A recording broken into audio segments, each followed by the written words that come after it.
Hello,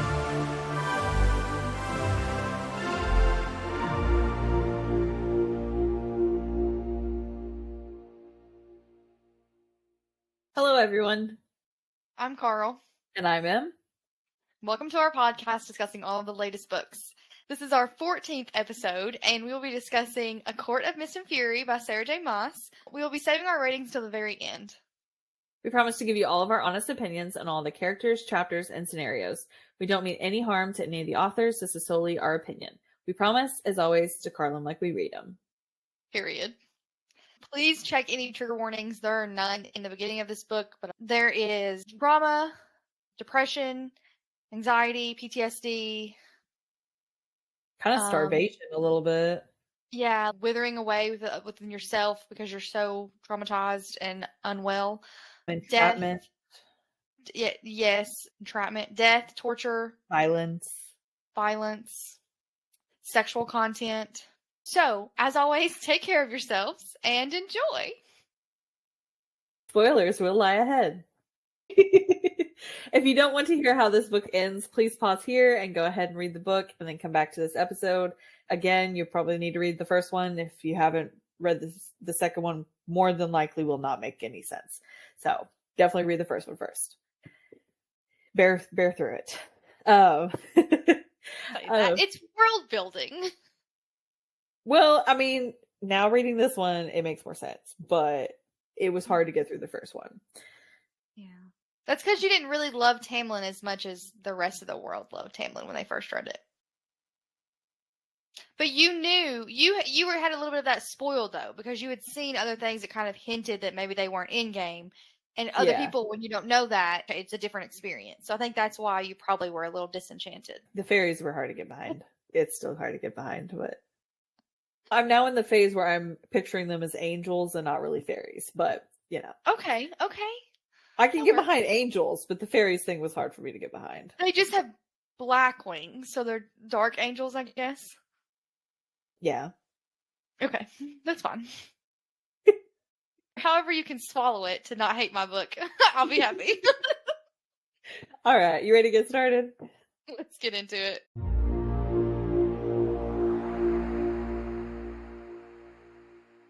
So I'm going to read the little description or summary of the book just to give you a reminder of what the book is about. So, a love born of darkness, Feyre has undergone more trials than one human woman can carry in her heart. Though she's now been granted the powers and lifespan of the High Fae, she is haunted by her time under the mountain and the terrible deeds she performed to save the lives of Tamlin and his people. As her marriage to Tamlin approaches, Feyre's hollowness and nightmares consume her. She finds herself split into two different people. One who upholds her bargain with Rhysand, High Lord of the feared Night Court, and one who lives out her life in the Spring Court with Tamlin. While Feyre navigates a dark web of politics, passion, and dazzling power, a greater evil looms.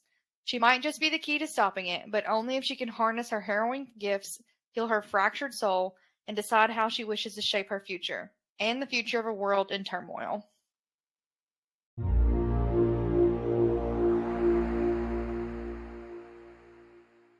So we are, again, trying something different. This is the last episode. I will be announcing that. So this is now our fourth one that we've done this way. So we're not going chapter by chapter. We're going by summary. And I think it's going pretty well. So I think that's what we're going to continue with.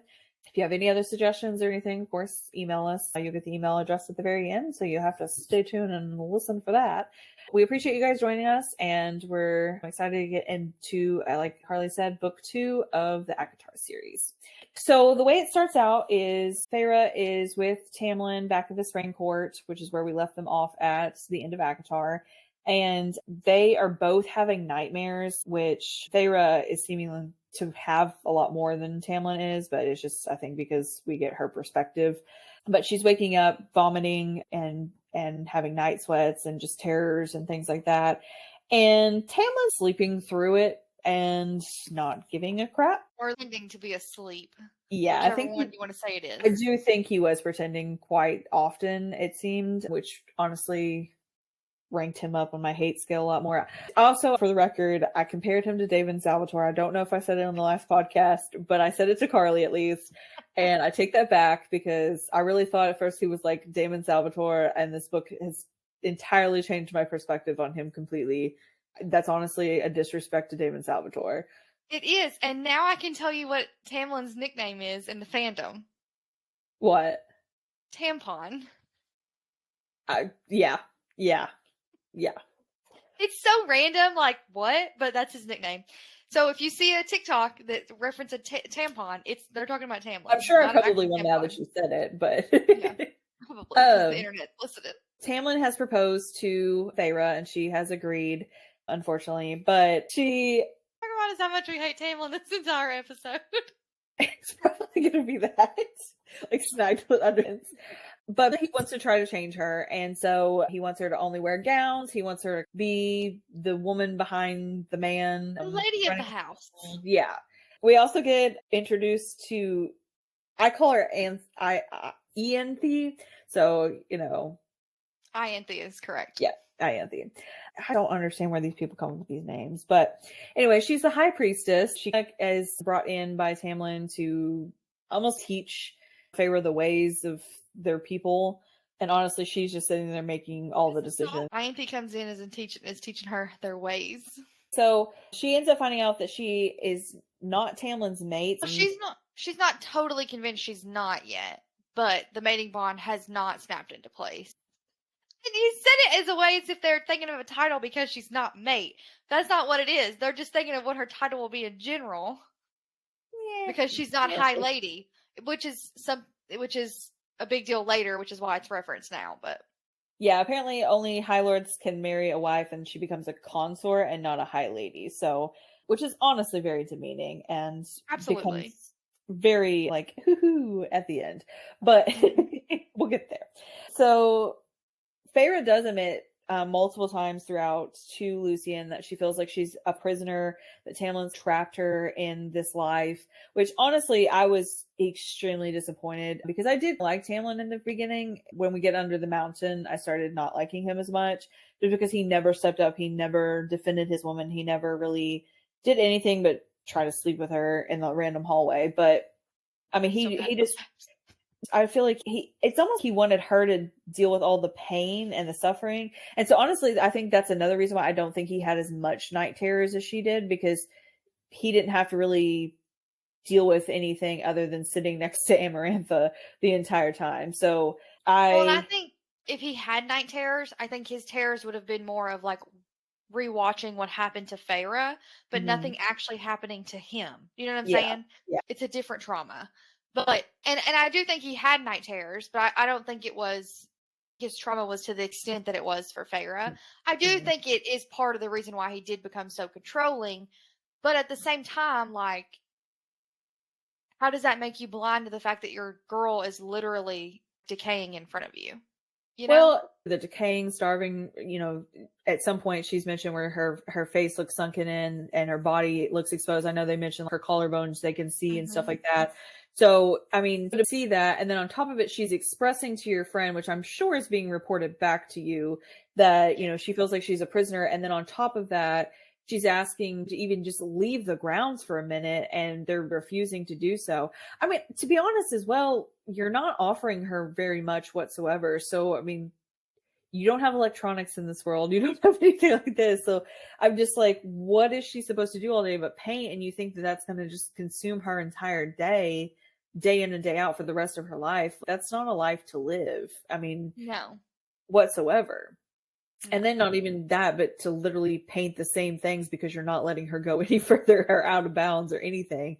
So, well, like we talked about, at this point, she can't read. So, like, so even a regular person back in this day is already limited in what they can do. She's even more limited in what she can do because she can't read or write. Yeah. And I mean, I just found it completely off-putting entirely. I think that's also because you talked about in the first book, like, you really liked Lucian. So I'm sure also him watching that and not helping, not doing more for you also, as well as for me, made me sort of disenchanted with him as well. I kind of was like, you claim to be her friend, but like, you can literally see her. I mean, like, you could see her dying and you're doing nothing about it. You're telling her to be patient with him over and over and over, as if it doesn't apply to her also. I would kind of be curious to hear what Lucien, because he did say, hey, I'll talk to him. I would be very interested to see how he approached that, because I feel like it would just be like, hey, bud, you know what, let's do this. And when the minute Tamlin like growled at him, he'd be like, oh, okay, yeah, I'm not going to say anything more. But I think Lucien was scared to break the one lasting relationship that he had with Tamlin because he was already so alone. And so I think if he had isolated himself from Tamlin further, then like he would have no one. He'd belong to no court. You know what I mean? So I think it was like part of his own insecurities that assisted in that, you know, lack of friendship. yeah. But still, it makes me very, very angry with him because I thought he was better than that. Yeah, I was not sure how I felt with it about him for the most of the book. And honestly, the way he acted under the mountain, I was very like, okay, he's a good guy. He's good for her, you know, whatever. Yeah. But to literally see how almost weak he was after under the mountain, it was almost like to be honest, like now that I'm saying that out loud, it makes me feel a little bit more bad for him, because honestly, he probably went through a lot of traumas as well. Because I know they said he took a lashing and stuff like that. So I'm sure there were some things that he took as well, but at the same time, it was obviously nowhere near what Feyre went through. So, Right. and not only that, but I feel like you could have shared in that trauma a little bit and been like, hey, Yeah. like she didn't do so well, so I didn't do so well, so let's maybe like understand a little bit more where she's coming from. That was my problem. Like, if to say you need to be patient with Tamlin because he's working through his trauma, so you need to let him do what he needs to get better, but to not also think that Feyre needs the exact same thing. Yeah. Just didn't make sense. Yeah. They also then discover about the tithe. What I took it as is they pay for protection or Tamlin hunts them because they can't pay for their protection. Kind of like taxes. But more vicious than you die instead of having to pay. Well, you can go to jail. You go to prison if you don't pay your taxes too, but it just True. takes a little bit longer than 3 days. So they start talking about like the wedding dresses, the flowers, where they're going to have like the ceremonies. And they talk about how she needs to have gloves to hide her markings, to that, if you don't remember in the first book, where Feyre had gotten a marking to just kind of secure her bond's promise to Rhys that she would go and visit him at least once a month. And up to this point, it's been 3 months since that promise, and he's not come to call for her one time. So they seem like they're just like, oh, he's forgotten about it. It's no big deal. But I mean, giant tattoo, I feel like is pretty obvious that he has not forgot about it. And so we get to the scene where she's at the wedding. She walks down the aisle. She notices the roses. The fact that she told Ianthe no red flowers, Mm-hmm. and she did red flowers, the principle of that alone made me hate Ianthe, much less everything else she did. Basically, everything she's not wanted is what's there. And the dress is hideous, not what she wanted. As she's walking down the aisle, she almost has like a panic attack. Mm-hmm. And Rhys hears her panicking, and she keeps saying, help me, save me, please save me, get me out in this. And as she actually steps towards Tamlin, she takes a step back and says no. And he's just like, let's get up here, come on. And so then the high priestess also joins in that and starts saying, you know, come on, go be with your husband. And Rhys ends up showing up and rescues her, which says, hello, Feyre darling. Yes. They reference her as Feyre darling very often. There's a fan theory that darling is actually Rhys's family name. And that he's been referencing her essentially as his wife, as his mate, the entire time. Now, that has not happened in any of these books so far yet. We don't actually know that, but that is a fan theory that's interesting. So we'll see what his family name ends up being. We may never know, for all I know. But you would think that whenever he entered the Court of Nightmares or something like that, they would do a formal announcement of, please welcome, you know, Rhysand, the, you know, whatever his last name is, the High Lord of the Night Court. But it just pretty much, he walks in and everybody's just like terrified and doesn't say anything. And so here's my thing. So Tamlin and Lucien likely know his family name. And if they knew that he was calling her by his family name all this time, I think it would have changed things. I think there would have been some sort of conversation she would have overheard or a comment made to her. So I don't think Darling is the family name. And if it is, I don't necessarily think that it makes sense.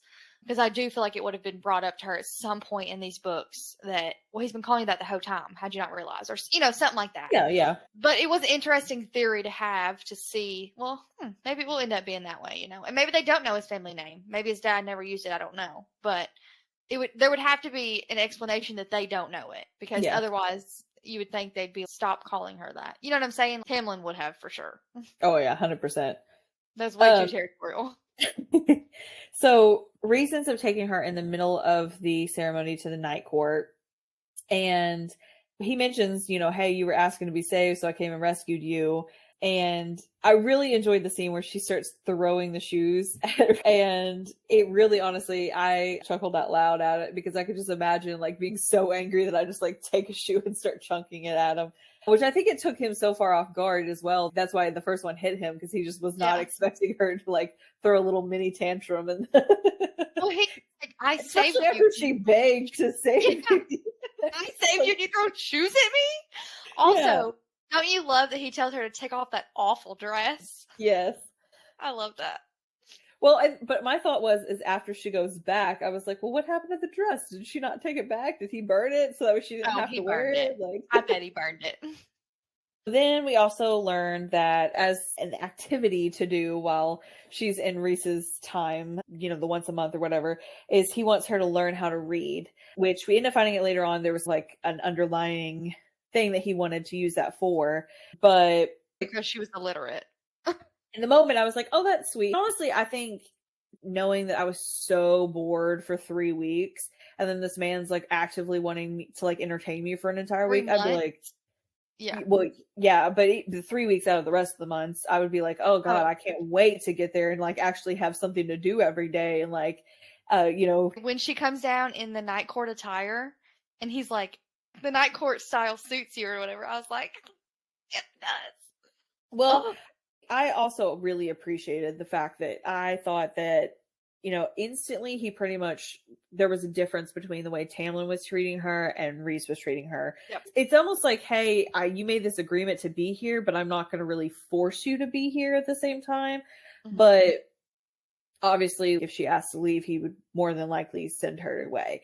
But he did for the first, I think it's the 2 or 3 times that she came to visit him, he did pretty much force her to stay just because he wanted her to realize, like, I'm trying to save you from what you're becoming during this time.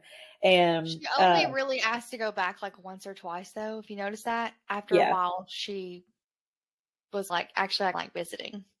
I mean, it was a getaway. It was literally the escape. Yeah. And honestly, at one point, I probably would have been like, can we switch? Can I spend 3 weeks with you, 1 week with him? Like, you know what I mean? Can I just not go back? Can you like tell him I died?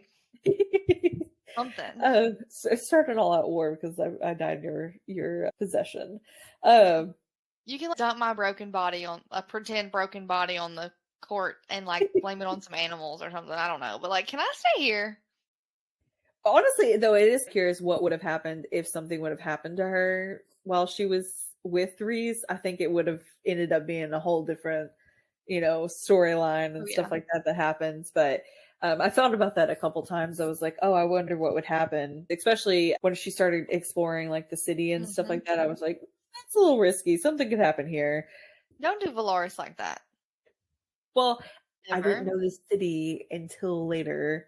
Ask you this. So, didn't you love, though, that while also telling her things that Tamlin never told her, he also was smart enough to keep pieces secret because he knew that Tamlin would drill her when she got back? Yeah.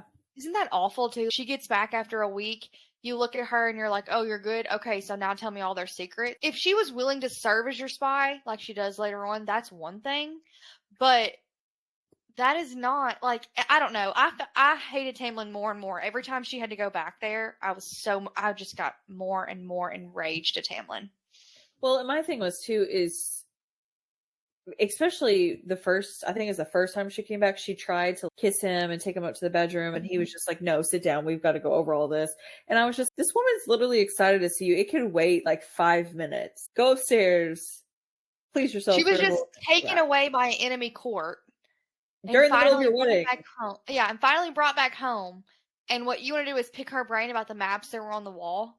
Yeah. Yeah. So we get introduced to Morgan, and then she's actually the cousin to Rhys. And then at the same time in this visit, he also teaches her how to block and shield her thoughts, because she starts developing powers since she got brought back to life. And so part of that is to block her thoughts and things, which I think honestly he may have known eventually she would come across somebody else who would attempt to read her thoughts. So I think that was really smart of him to start her pretty early, especially considering, which kind of confused me, because if Tamlin was planning all of the crazy crap to go down, like with a war and all of this stuff and trying to fight Rhys, I don't understand why he didn't think that somebody could possibly kidnap her and get inside of her mind. Because locking her inside the house will not prevent her from somebody stealing her. They stole you from your own house prior. So I just don't understand, at least in that mental sense of preparing her. And really, if it was that bad, why not just go ahead and block everybody from being servants in your, if you didn't trust them, why not just block everybody from being able to be present in your household to be able to train her of some sort? Well, and that's the thing. He was afraid to let her train to be prepared to defend herself, even. And it's like his paranoia was so high that he just couldn't work through it to even see reason at all. He just was gone. She does discover that there is a war on the horizon and that the wall is a risk at coming down. And which at this point in time, Tamlin is also not only keeping her locked up in a secret in his house, but he's also keeping her a secret of everything that's happening outside of the house. And honestly, I think she may have been a little bit more appeased, I guess is the right word, if he had been letting her know what was going on outside of the walls. But to keep her completely in the dark about every aspect, I mean, because he was disappearing too. He was literally leaving for days on end and then coming back and be like, oh, we're not going to talk about it. And it's like, well, I mean, that's the only connection I have right now to anything, like a story even. Hey, I ran across a friend at the bar downtown, or, something, anything, any connection that she could have gotten to the outside world, she would have clung to and been probably more satisfied than the way that she had with that. So that was 1,000%. That was really disappointing as well. He didn't even think that. I mean, he could have made up some BS story as well. Just something. So I think what Lucian says later, I think, is that he was gone looking for ways to break the bargain. And he didn't want to tell her that, allegedly, because if there was anyone trying to break the bargain, there'd be consequences. The bargain itself would have consequences and potentially could claim her life if he's trying to break the bargain. Except he continuously tries to break the bargain and nothing ever happens to her life. So it's like, is that accurate, or did you let your paranoia get so incredulous that you didn't realize how far out of hand it was getting? You know what I mean?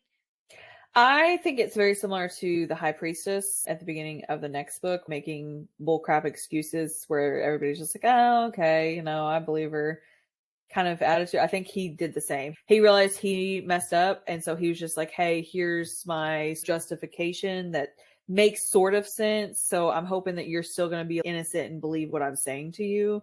So that way, or naive, I guess is the better word, not innocent, but just you're going to believe what I'm saying to you. You trust me enough that you won't question it. Yes, yes. Yeah. Well, he made that mistake. That little girl died under the mountain. Yes, yes. Which, again, though, if you think about it, even before they went under the mountain, he did the same thing to her. He didn't tell her about anything that was going on, even things he could tell her about. He didn't want to tell her about the creatures that were roaming the land, stuff like that.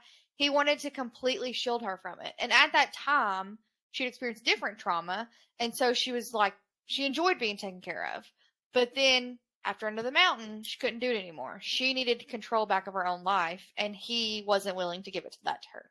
So in my opinion, on the other book, it was actually more so the fact that I justified a lot of it as he couldn't tell her.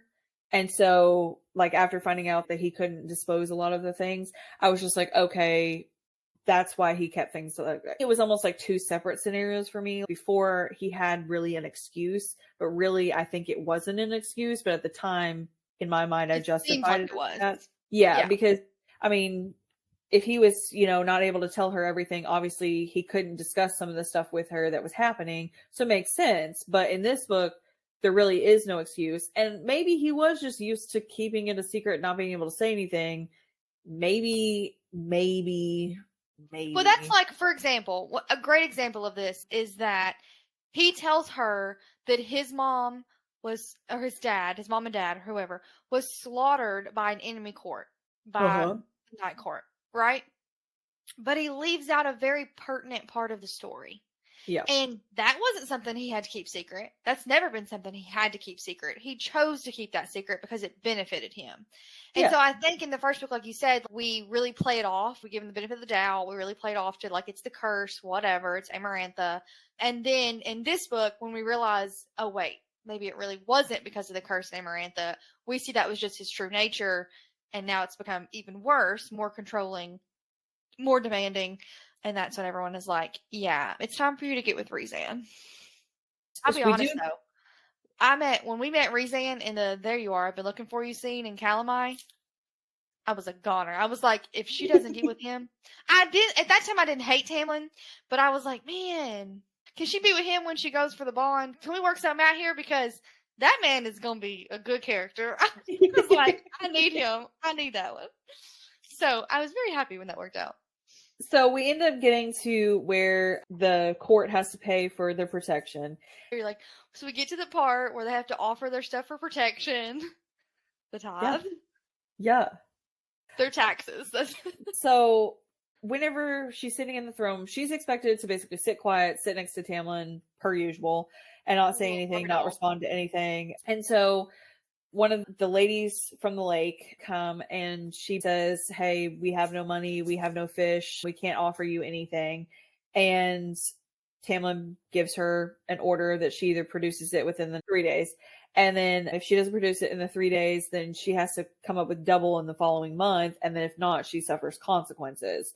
You know, I kind of wanted to see Tamlin and the Wraiths go at it to see who would come out on top.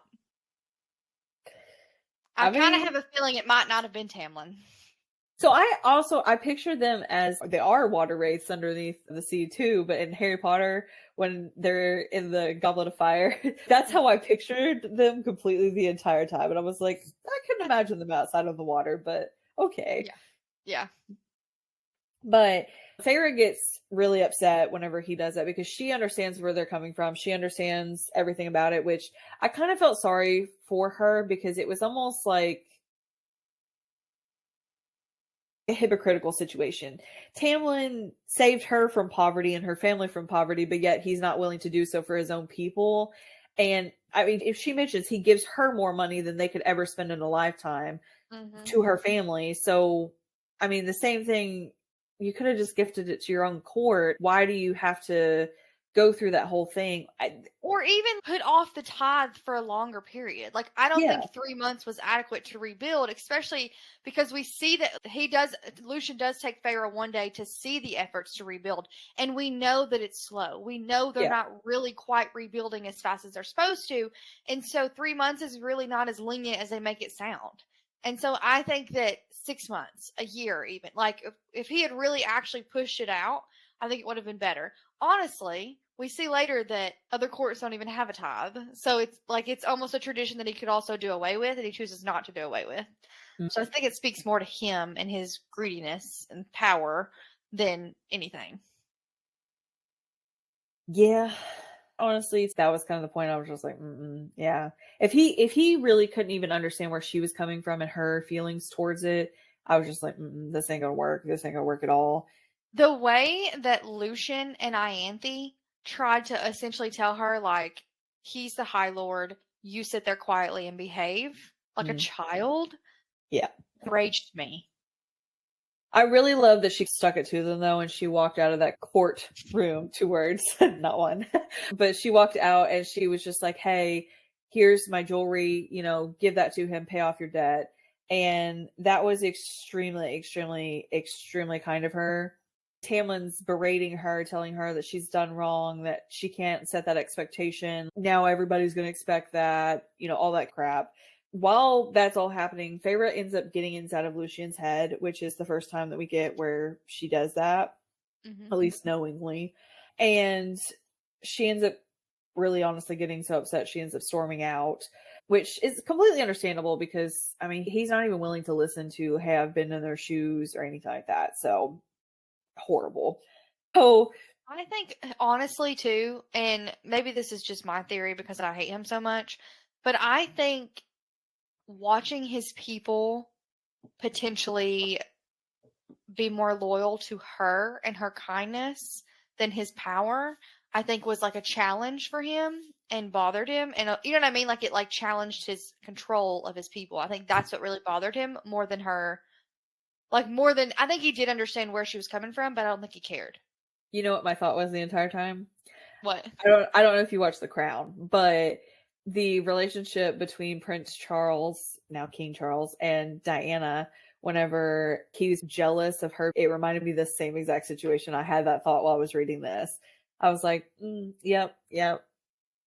Okay. No, I haven't watched it, but You should wholeheartedly watch believe it. he. So Tamlin ends up buying her a traveling paint set as almost to like appease her and make her feel better because he's like, oh, now you can paint outside, lolly lolly. And she That's what that admitted is. to him that, you're drowning me. You're honestly just making me feel like less than, I'm not able to be a part of anything. You're not letting me leave. And he just explodes. The office becomes just splattered in Heavy. paint, and she has a fearful instinct, which we end up finding out that Rhys ends up hearing that through the bond. And I know. I just love him. This is gonna be another like I hate Tamlin, love Rhysand, but like how we were constantly saying we love Atlas. That's how it's gonna be this entire episode. I'm sorry. But she was able to create a physical shield from everything that happened.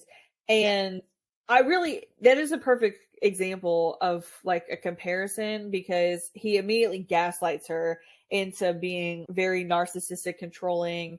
He then seduces her to apologize to her. So very close comparison. Yeah, that And is true. we end up getting where Rhys meets as they're done with the seduction. They walk outside and Rhys is Done basically with the there, seduction. and he basically says, hey, let's go, we're going. And I really did like the line where Tamlin's begging, you end her bargain right here, right now, and I'll give you anything you want, anything. And Feyre responds, are you out of your minds? And Rhys says, I already have everything I want. And I was just like, oh. But to me, I took that. Kicking my feet. That that had me kicking my feet. I took that as more so like, she's all I want. She's everything I could need. And so I would never give her up for anything in the world. So it was just a little giddy moment that I really enjoyed. So he also decides whenever she gets back to the court, Rhys does, to start training her on some of her different powers as well. So she, in this moment, whenever he decides to go ahead and do so, she forms ice. She then starts heating up. During this time, he helps, going through everything. And so she's got ice flames is what we discovered at this point. And she ends up going back to Tamlin. Rhys has been concerned for her well-being as far as, hey, you're not looking like you're doing well. Hey, you need to be training. You need to be preparing yourself. You need to be better. So she gets back to Tamlin and he just sits there and guards her. He's like, hey, I hired more guards. They're going to follow you everywhere. And You're gonna have no privacy. yeah. This is where I like start going downhill with him. It was a full on like, yeah, yep, we're done with you being fantastic. So at this, we also end up discovering that Feyre's hands develop into like claws, and Tamlin refuses to let her train and continue her training. Lucian thinks that she should. He's like, I'll talk to him. But in that moment that all happens, or I imagine it's like a heated argument as he's walking out the door and he just disappears and he's like, no, you're not leaving anywhere. You're not going anywhere. And he creates almost a shield to keep her locked inside of the house. And she instantly starts having a panic attack because she's feeling that moment of I'm trapped under the mountain. Yeah. I can't get out. I can't escape.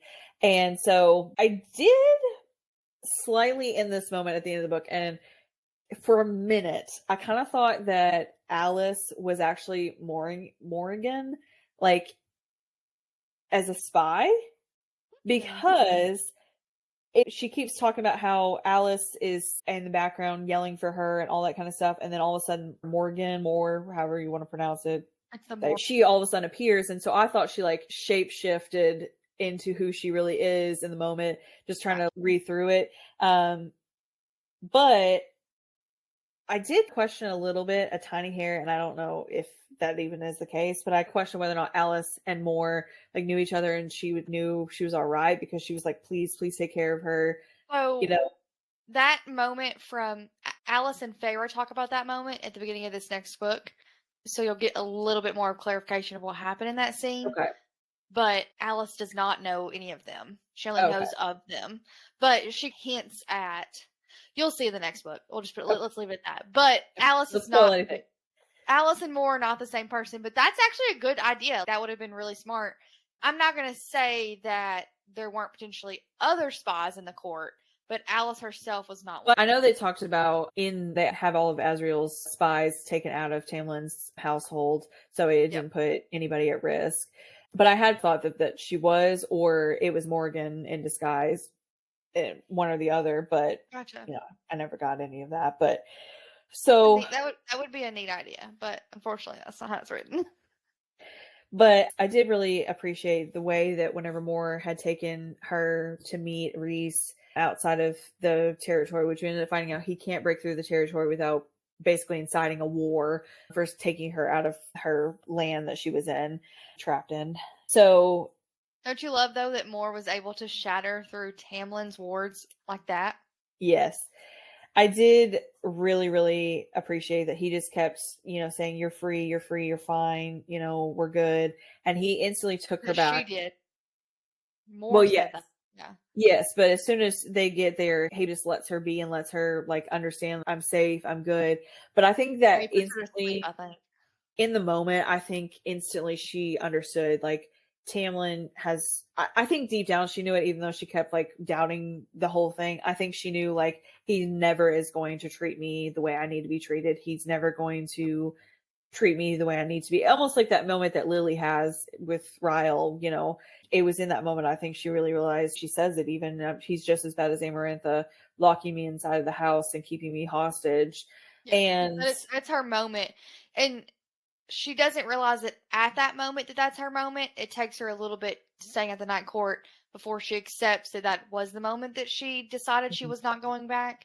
But 1,000% that was the turning moment for her, pivotal. And that was my third strike for him too. He was already a 2. And when he locked her in that house, I was like, 3 strikes, he's out. I was already angry about him. And then when he did that, I was furious. I was like, oh my, I was seeing red. I was like, yeah, you're not doing that. You're not going to do that at all. I mean, the complete disregard. Why you would think that's okay? That doesn't make any, like, my brain cannot wrap around the fact that how much trauma she went through from being caged, and you thought it was okay to lock her in that house. Yeah, that breaks my heart. I can imagine. When I was reading it, like her describing her panic and how she felt it, it literally made my chest tight. Like Well, my thought was, I just don't understand how, basically, in her mind after that, how she could ever been like, okay, because he rescued her. He, kept her safe, all that, in her mind in that moment. And then she gets put in there and he's just giving her everything she just experienced all over again in a different, almost like a rosier light, It's not as dark as what it was, but, and that was almost like his justification too. Like, oh, well, at least you're not still stuck in the hole, at least you're not going through these trials. And it was like, but I'm going through your trials to be a lady and be what you want me to be, instead of, being who I should be. Well, and I think honestly, going through the trauma under the mountain, like if she hadn't done that, I don't think she ever would have left Tamlin. I think because she went under the mountain and she was exposed to, and like, then had something to literally compare it to what was happening. And that's when she realized, like, he really isn't any much better. He's also been trapping me this entire time and I just didn't realize it, Yeah. Metaphorically and now, finally, physically. So she ends up agreeing to stay with Rhys, and he immediately trusts her. I mean, he decides that, hey, if you're going to stay with me and you want to know everything, you're welcome to come and I will show you my deepest secrets.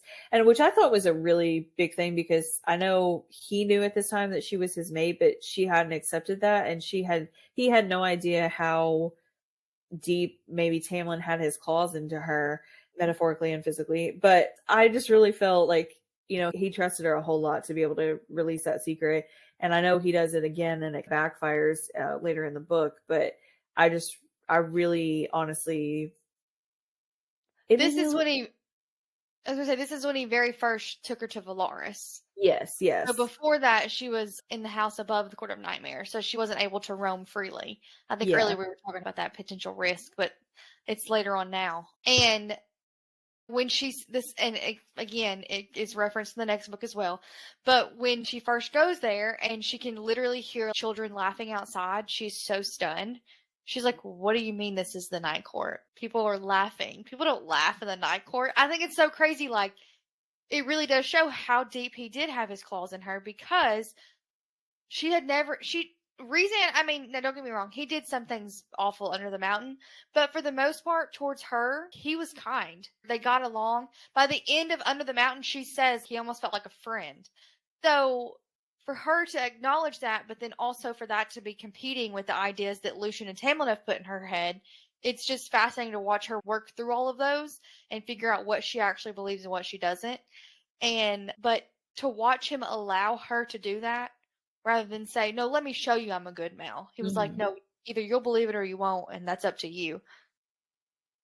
I love him. I love him so much. Well, I really liked whenever he said, you are safe here and safe anywhere in the city for that matter. Valaris's walls are well protected and have not been breached in 5,000 years. No one with ill intent enters the city unless I allow it. Do you go where you wish, do what you wish, and see who you wish. And I really appreciate it, because he could feel what the torture she just went through. I was just like, I'm not going to keep you here. You are safe. You are free to do whatever you wish. And she also says at that moment, I don't know if she says it exactly in the words, but at that point, she decides that the Spring Court is no longer her home, and that, she finds like a peace almost in Valaris and the city that he has created and kept secret for so long. It broke my heart, though, when he was like, you just keep resting. When you're ready to get up, let me know, or you can do whatever you want. I got some stuff to tend to. And she was like, no, please don't leave me. Please don't leave me alone. Don't leave me here. Take me with you. And I was like, oh my gosh. And she was convinced he was going to say no. And he was like, well, go at least get dressed. And she's like, what? Oh, yeah, okay, I'll go. Hurries and rushes so that he doesn't secretly leave while she's getting dressed. Because I feel like Tamlin would have done that too, is like, while he'd been like, okay, yeah, you can go. And then while she's getting dressed, slip out. And then she'd get down there and nobody be around and be like, oh yeah, they already left. If he'd do some crap like that. You took too long. Yeah. So also in the scenes, we also get where Feyre actually slips into Rhys's mind. And we end up finding out that that's called Demati? Yes, I believe that's accurate. So I did really like the scene where she also says, I'm thinking that I must have been a fool in love to allow myself to be shown so little of the Spring Court. I'm thinking there's a great deal of territory that I was never allowed to see or hear about, or maybe I would have lived in ignorance forever, like some pet. I'm thinking that I was a lonely, helpless person, and I might have fallen in love with the first thing that showed me a hint of kindness and safety. And I'm thinking that maybe he knew that. Maybe not actively, but maybe he wanted to be that person for someone. Maybe that worked for who I was before. Maybe it doesn't work for what I am now. And I felt like that summarized her thoughts so perfectly into almost that moment where she breaks that chain of, I'm not good enough. I'm never going to be good enough. I'm just going to sit here and rot on my throne next to him. And I felt like it was a good summary to how she felt. And it was just from her walking around the city. It wasn't from him, trying to lavish her, give her gifts or appease her or anything like that. It was just literally him showing her kindness of just walking down a street, which is really honestly sad, because that's what her life had come to, is like her excitement for the day was walking down a street. But he also introduced her to the rest of his family and his inner circle. And so he gives her a choice, like, hey, you can come meet these people. It's almost like an interview of sorts. You come meet these people and decide if you want to join us or not. And So we get introduced to Cassian, who commands his armies, Azriel, who is his spy master and can control shadows. He's a shadow Amren, seeker. yes, Sorry. official name, Shadow Daddy. Amren is the second in command of Empire. Moore He's an is the ancient third. beast.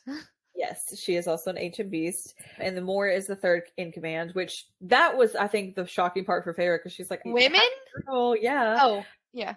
We also find out that Amren is remade like Feyre. So it's almost like she's like the first of her kind, almost. She is something else that was shoved into the body of a fae. Yes, Pretty much. yes. But in a sense, she was remade similar to what Feyre was. Exactly. And we also find out she doesn't eat food, which we end up finding out that she drinks blood almost like a vampire. And they do describe what else happening, what's going on. And they talk about how the King of Hybern is trying to resurrect Jurian, which is the finger and the eye that Amarantha wore under the mountain. And Feyre basically decides at some point, this is it. I'm going to join this. I'm going to fight. I'm going to save people. I think it really, that first meeting, they really open up and share some of their own histories and stories and traumas. And whereas at the spring court, they weren't doing that. They were keeping it a secret, keeping hush hush, pretending everything was fine. And so I think them really opening up to her, and she opened up to them, and she was, again, it talks about the people that have seen the worst, and yet it's a court of dreams instead of nightmares. And it just really resonated with her, I think, especially where she was at in time. And I just loved it. I just that first meeting for the inner circle in Feyre. It's just beautiful. I love a found family trope, but I love it even more when it's sometimes it's very cliche because you're his girlfriend, now you're a part of the family or whatever. You know what I mean? But we actually get to see them each build their own relationships with Feyre and have that own bond that's built as over time. And it's just really cool to see that happening. I just love Cassian and Azriel. So I don't know if you know this, but Rhysand, Cassian, and Azriel are called the Bat Boys. I did not know that. Yeah. So if I say the Bat Boys, those are the three that we're talking about. Just so you know. That's a nickname for them, I guess. It makes sense.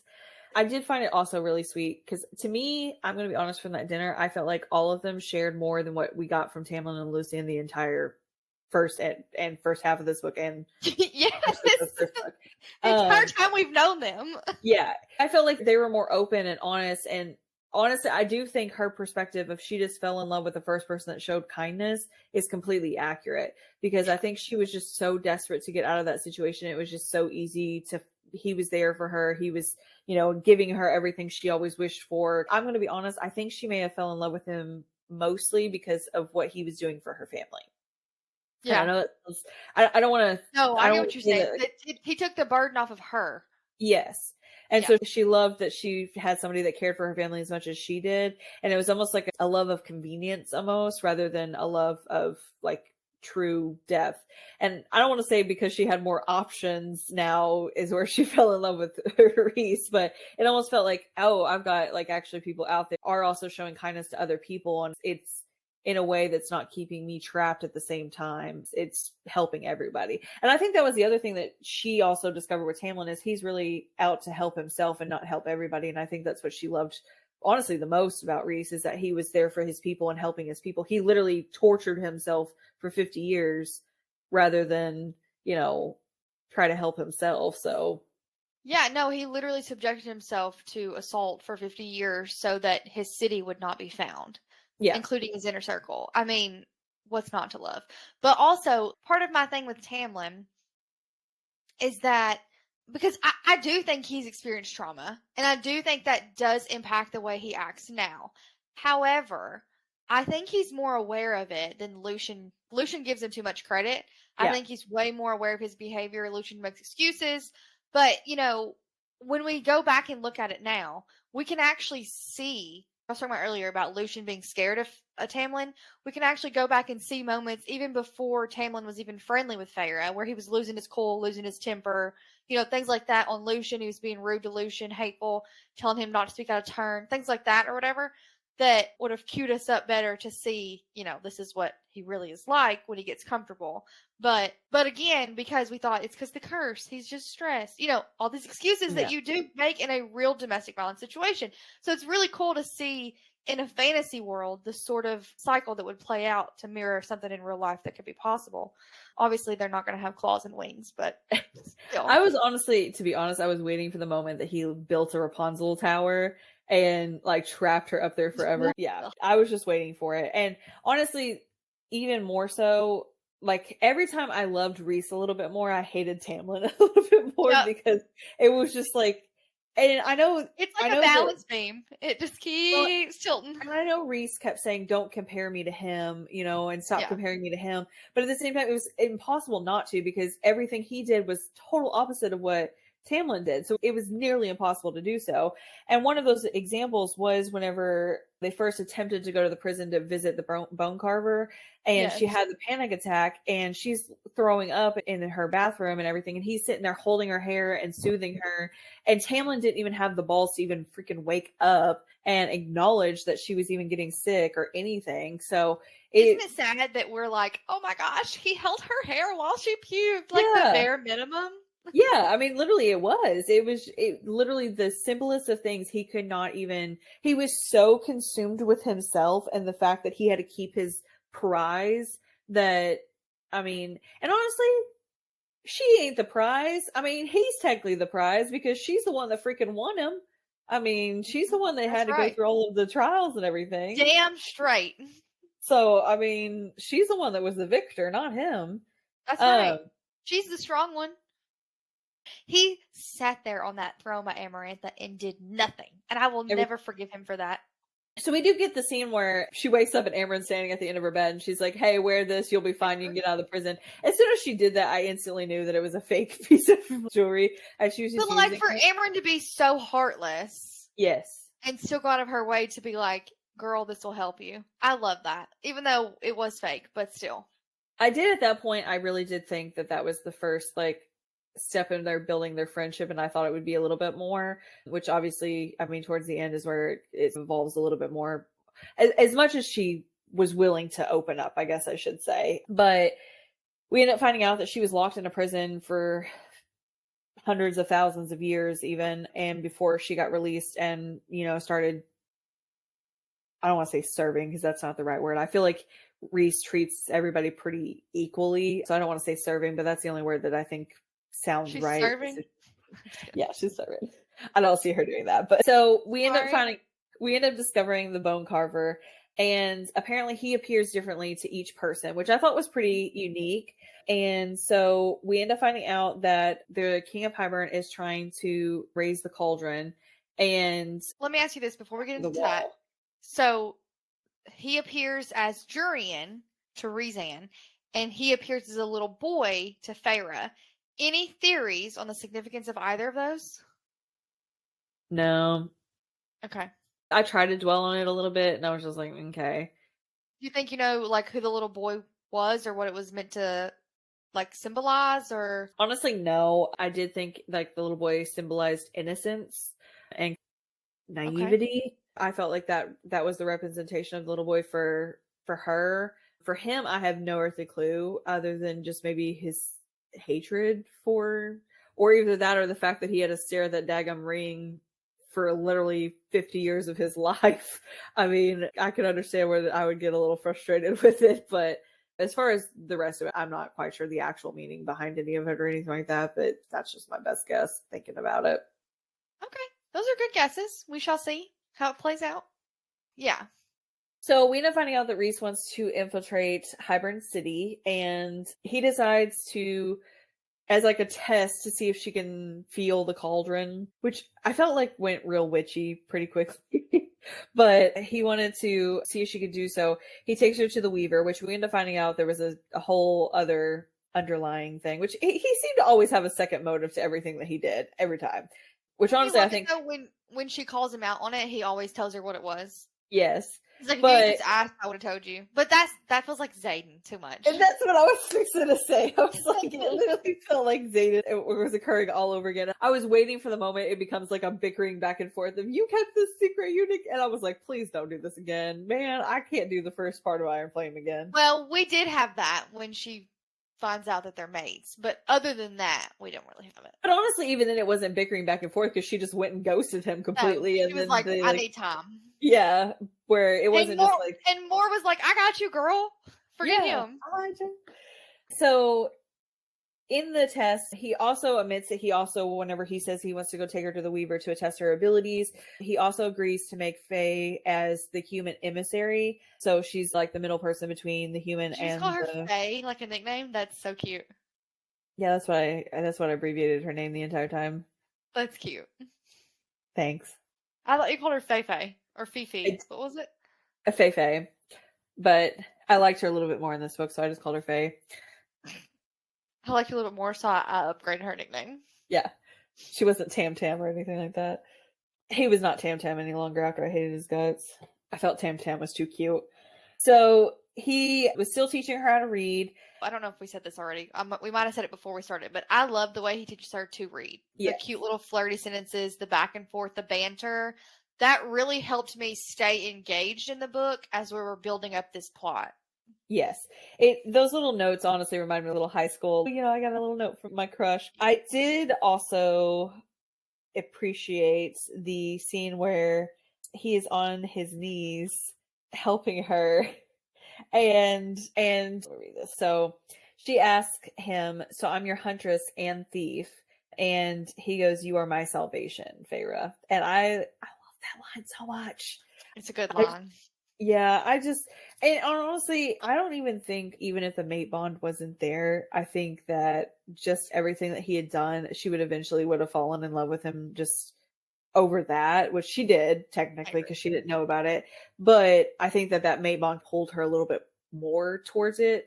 But honestly, just the cute little, he loved her so much almost instantly. And it was really just because she saw him as him, he says later on. So I really found that really, really sweet. You know, they just, even if they weren't mates, they just work so well, which I guess is part of being a mate. But they are really equals. They challenge each other.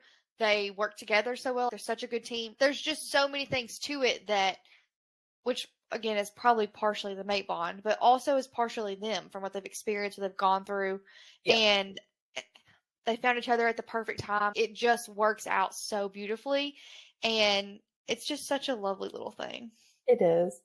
I really liked their teasing as well. That was a huge part that I really enjoyed. And as he's flying her to the Weaver, he asks her, did you enjoy the sight of me kneeling before you? And she says, isn't it all you males are good for anyways? And I was just like, ooh, like, that's a snap there. And once she gets to the Weavers, you know, it's all serious business from there. So she ends up getting inside, and the ring she says starts almost like humming to her. And so the Weavers singing this really creepy song she puts me in the mind of the evil lady in Hansel and Gretel. That's exactly what I thought of the entire time. That childhood horror story is what I kept thinking of the entire time with the Weaver. So as she's being chased by the Weaver, she ends up trying to escape through the chimney. And I want to read one part where she says, so as she's talking about trying to rescue herself and stuff like that, she says, I let them make me weak, bent to it like some wild horse broke into a bit.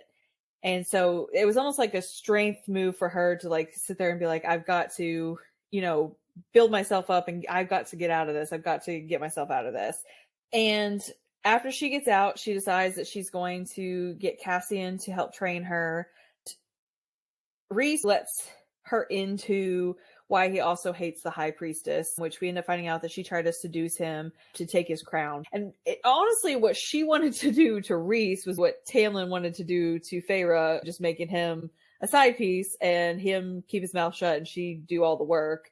And so it's true. So I felt I don't know about that. I think Tamlin wanted to retain his power and have a nice little arm candy. But I think Ianthe wanted to be a nice little arm candy to gain power. So it's like two sides of the same coin, but coming from different, one who started with power and one who didn't. She wanted to bear his offspring.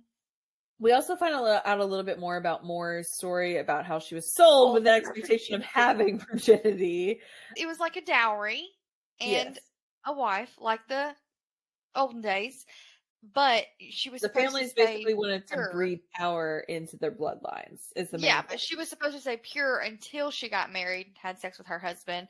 She ruined that by banging Cassian, which I'm sure was delightful. Just because, and I don't mean the actual sex. Let me clarify. What I mean. And I was like, okay, well, we're just gonna be pretty blunt there.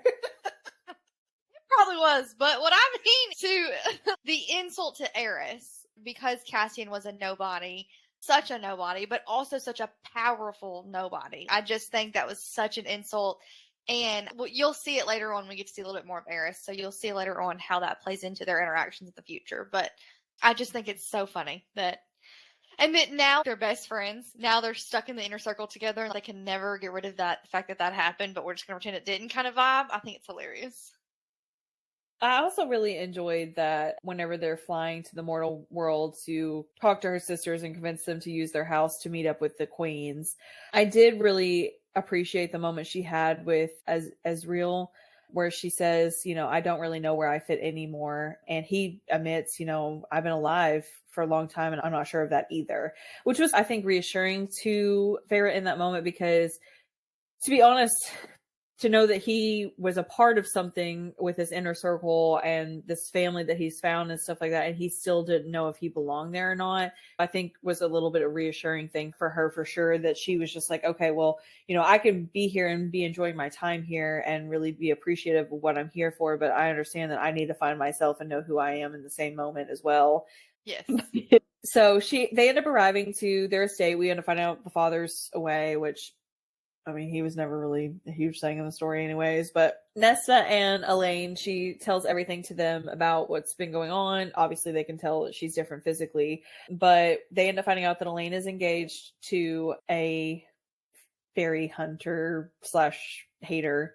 Grayson. Here's what I thought. Whenever they said that Jurian came back from the dead, I thought that as like an in, he was Grayson, because we never get introduced, we never get to say what he looked like or anything like that. So I wonder, because they said he was a seducer, so I was wondering if he was secretly Grayson, That would have been brilliant. He is not. We do meet Grayson in this next book, and it's not Jurian. But that actually is really good. Honestly, the entire time I was, because I feel like there had to been somebody. If there's shape shifting involved, I was like, somebody's got to be turning into somebody else. You know what I mean?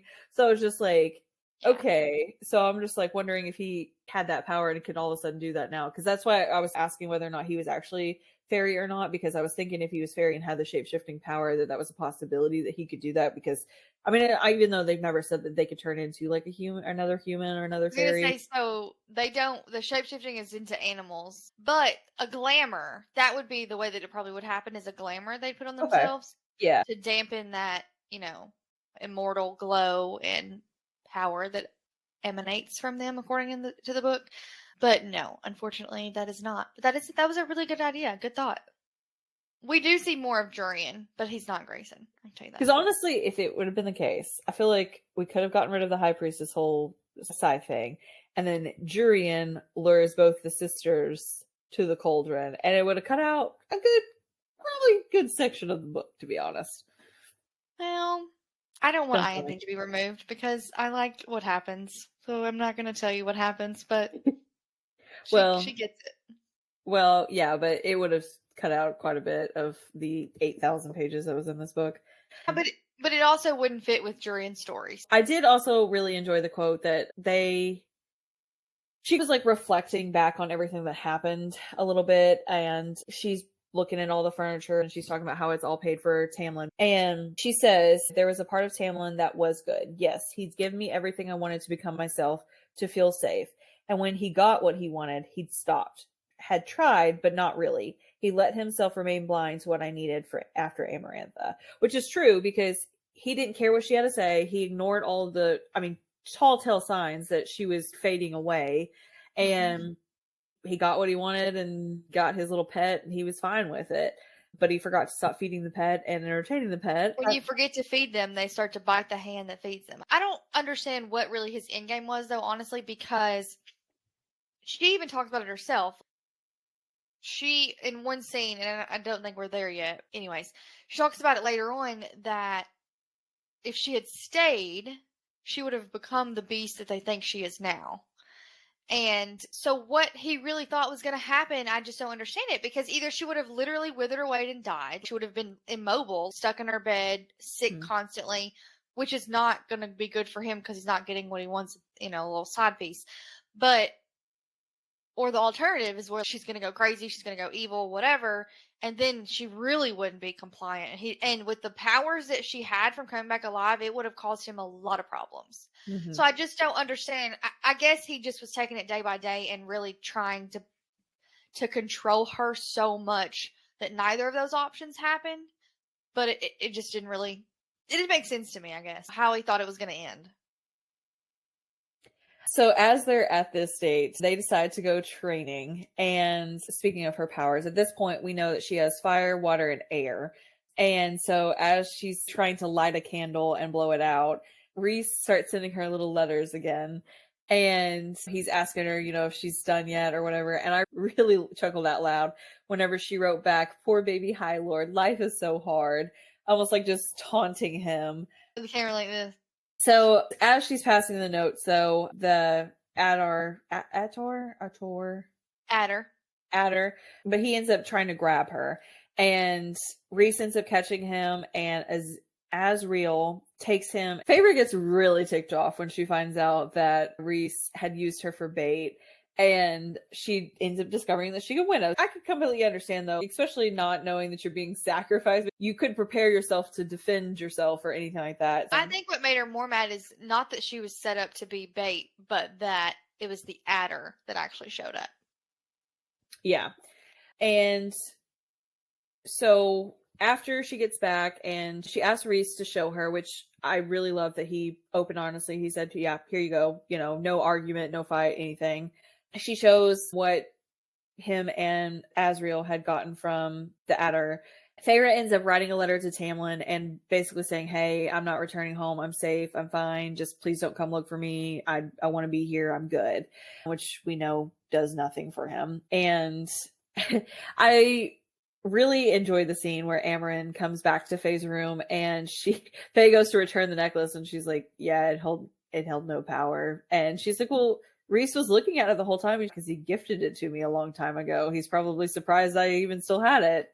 It's a weird moment. But also then because of that, she asked Rhysand, like, "Are you two together?" Yes. Like a little jealous thing or whatever. And he was like, "Absolutely not." He's like, "Amren would devour me." I love that he was like man enough to admit, I am not good enough for her. Yeah. She is way too much for me. He decides to tell her the story of how Valeris had came to be. And as she's strolling around with him as he's talking, she ends up coming across like a little music scene. And I found it so sweet in that scene whenever she finally realizes that night in the cell where she ended up listening to music, she ends up finding out that Rhys had sent the music to her. And he admits that, he was trying to save her from herself in the best way he possibly can. I love that like connection they already had that was growing, that just from getting the music, she also then saw like the images, and he was, I don't know how you saw them. I didn't send the images. He was like, "But I was just as entranced as you were as for the experience." I just love that even in like her worst moments, there was still something tethering them together. And she didn't even know it at the time, but later on she realizes, like, and she's just so thankful and grateful for him. It's just so sweet. I just love their love. Well, and as she's training with Cassian, she starts admitting, how she felt with after Tamlin, had kind of left her and everything. And she admits to him that I had done everything for that love. I had ripped myself to shreds. I had killed innocents and debased myself. And he had sat beside Amaranth on that throne, and he couldn't do anything, hadn't risked being caught until there was one night left, and all he wanted to do wasn't free me, but F me. And I think that was the final straw that just really clicked for her. I think that was the moment that she was just like, you know what, this is it. And she breaks down in front of Cassian and, is really upset that she had let herself get to that point, that that's what she had done. Which she ends up saying later, she doesn't regret everything that led her to Rhys. But at the same time, I could completely understand in that moment where she was just like, I literally did all of this for basically nothing at this point, because I can't be trapped in a little bubble the rest of my life. Well, I think it's really cool too, because so she accepts at that moment that she is angry that he didn't do anything under the mountain.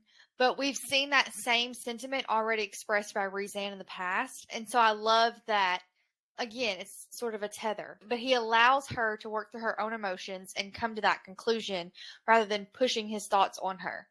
And so it's just love their love. And in that same scene, we also get where he admits that one of his nightmares he has is of her dying again. And at that moment, I probably would have been like, oh my God, he like dreams of me dying, and that's one of his nightmares. You know what I mean? It would not like it'd be sweet, but it would be like, oh my God, he cares for me a lot more than what I think he does. Like a revelation kind of moment, light bulb. Yes. I think at that point, I would start wondering, like, is he in love with me? Because he also talks about that some of his nightmares are imagining Cassian below Amarantha and things like that. And so to be compared to his literal inner circle, I just think it's crazy that, like, she didn't catch on that. And I think she did, just something she wanted to accept it at that moment. But that's what it would have been for me. I would have started questioning, what does he feel for me? What is he wanting out of this? Things like that. But I think she was just too scared at that time to really dive into that. So they decide to go to the summer court to try to steal one part of the book. And I did really like the High Lord of that court. I felt so bad for him. He just wants a friend, and then you guys are going to sit here and do this to him. He's such a sweet guy. I do agree. I don't think he would have handed over the book freely. But at the same time, I'm just like, can we just reconcile a little bit here? I feel like you guys could be buddies. He could join the inner circle.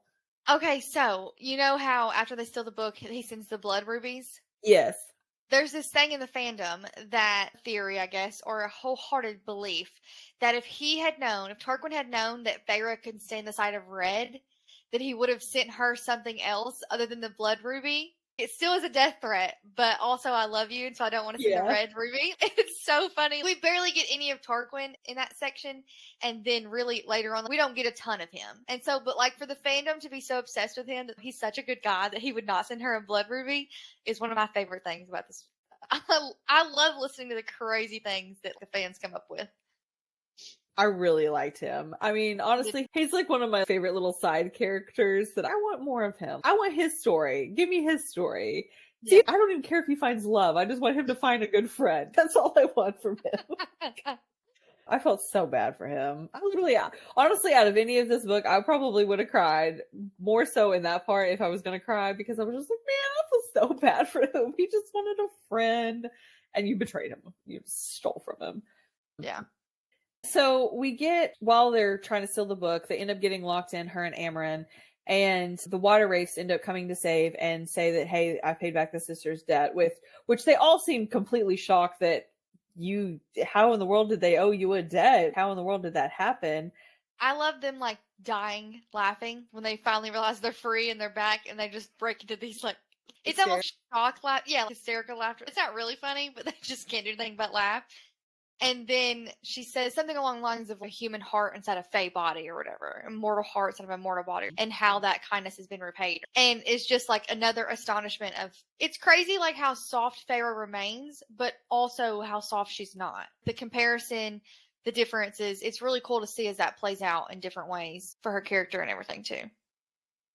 Well, and that night after they get home and they get the blood price on them, as she's asleep, Feyre she ends up getting developed by darkness almost. And she ends up finding out that Rhys is having a nightmare. And so she helps him break out of this nightmare. Just as he did for her, she does the opposite. And I did... him. Well, she does, but she gets him out of it. But I did appreciate that the next morning she kind of asked what his stars were and like tattoos on his knees and it was basically that I would kneel before nobody. And save for his throne and his crown or something. yeah. Except he kneeled before her. She says, "What do the tattoo stars and mountains on your knees mean? That I will bow before no one, nothing but my crown." And she says, "So dramatic." And I chuckled a little bit there, and I was like, he kind of is. But at the same time, at the same moment, she was thinking, but he kneeled before me. And I mean, I think that was a little bit of something she should have caught on to a little bit there as well. But also at the same time, she didn't know much about this. Honestly, Tamlin should have taught her more about the history of the fairies as well. At least that. If he wasn't going to train her, he could have at least had somebody that was teaching her. Because I don't even feel like the high priestess was really teaching her the ways of the people. She was more so just like chit-chatting with her and talking about the wedding. And learning about her sister so she could betray her later. Yes. But I feel like she should have been at least being brought on to, hey, this is the ways of our people. This is the holidays we celebrate. This is the things that we do. This is what other courts do. This is, something. Even the map that she learns when she very first goes to the night court, like figuring out where the territories are, where their boundaries are, in case she ever got lost or taken so she could find her way home. I mean, come on now. What are we doing? It's that level of paranoia. It just took over. Well, and to be honest, to be a lady of a court, I feel like you have to be trained the elegance. It's almost like when you go visit another country, there's certain things that you can or cannot do. Some things are considered, almost like an insult if you do it incorrectly. So I feel even to be able to greet somebody, you needed to know the proper ways, especially if one were to specifically show up while Tamlin was out, she would not know how to receive them properly, technically. Yeah. So I feel like she should have at least learned that. But as we end up going into, Amarin is working on relearning the language that the book is wrote in. And while that happens, I do like that Feyre keeps bringing her blood, almost like tending to her how somebody should have been tending to her the entire time she was entrapped. Which honestly makes me a little bit mad about Alice as well, because Alice clearly could have seen that she was withering away as well. So she treated you good. She saved you and your nephews. You should have treated her better. But the queens also agree to meet at her sister's estate. And at the moment, whenever they meet, the queens decide that they're not worth helping. And they require proof to be able to release the book over to them. Which I hated that they got put into that position that they did. I agree. Because they do decide to release their secret they have kept for so long, and it does backfire tremendously, which we'll get to a little bit later. But in the meantime, while they're waiting to hear back from the queens, once they decide that they're going to steal the orb from Moore's family, they do hear more about Jurian's story, about how he fell in love and Marion betrayed him and went and fell in love with somebody else. But they decide to go visit the Court of Nightmares, which is where Moore's family is, to steal the truth orb. And Rhys warns her before she goes there that, hey, I'm going to have to put on, in my mind, referred to it as an Amaranthian mask. He had to act like she acted in front of everybody. And so he makes her play his role that he played for Amarantha. He was always referred as Amarantha's whore. And in this case, she was almost considered to play that role as well, which I felt bad for her. But at the same time, it was like a steamy heat at the same time. But I felt really bad for her but I also think that it almost made her realize what all he went through a little bit more deeply and understood how much, so I just felt like she was able to understand him a lot more and understand where he was coming from. So when he made the comment about, it's just your body's response, don't worry about it, did that not break your heart? Yeah. It's so sad to think about, what he went through with Amarantha. And that comment right there, really solidified it for me when I very first read it. And I just remember, crying. It's supposed to be such, a high-tension sexual scene. And then he says that, and it just, douses the sexual tension. Because it's oh, you think I'm just playing a part, that I'm not actually aroused right now. But that's not the case. But then she starts feeling like she keeps hearing, traitor in her mind and negative things. And so, obviously, when they leave, then she goes back to pretending that it was just her body's reaction. They have a little spat or whatever. Well, and I also really felt bad for him, too, because he said that he didn't want to bring her there. And even afterwards, he said, I'm so sorry for bringing you there. Now you're going to look at me differently. And she was like, no, I see who you really are. And that was just a show you had to put on to keep them all in line. You know, I get where you're coming from. I get what you're doing and all that. Did you not love him breaking Kieran's bones for I daring to did. speak out I of turn to her? did.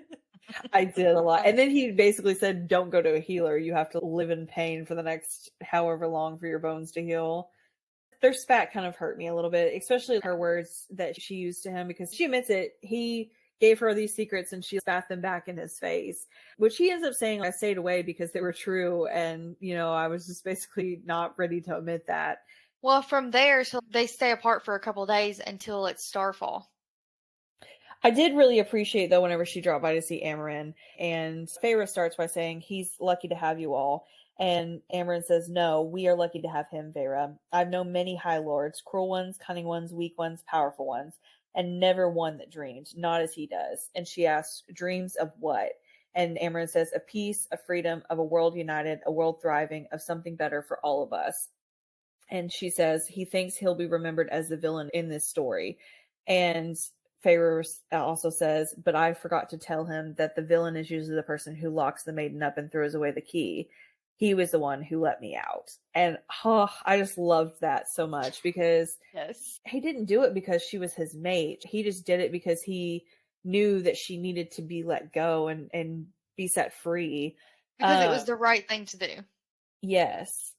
And so they end up going to Starfall, and he admits that, you know, during Starfall, the Amarantha would keep him in her bed the entire night because she knew that was the time of the year that he enjoyed the most. And after all that, they end up deciding, they dance all night. It's almost like the last celebration of freedom, almost before the war comes, almost like the last peaceful night they get. Well, I think, too, she wanted to replace the bad memories with good ones now, too. Yes. You know, we're not going to talk about the souls that hit him in the face. I did like that scene, yes. There were two, allegedly, in that scene. One hit her, one hit him. Mm. The fan theory is that that was his mom and sister on their annual journey. And they were, like, whacking him, like, wake up, come on now. That's I don't think it is funny to think about, like, his mom and his sister being like, I picture it like a smack in the back of the head. You know what I'm saying? Yeah. If they were actually there, being like, get it together. But I just think that's fun. Obviously, we won't ever know that, but it's cute. Or it could be them pushing them closer together so they force them to kiss or something. Yeah. Well, I know that's the first night that he smiles at her and she smiles at him, and it just goes from there. So. Well, it was already going. I will say, I do love how much they covet each other's smiles, because they do know that they shouldn't take it for granted. So they do decide to go to a camp to get away because they believe that they're being tracked.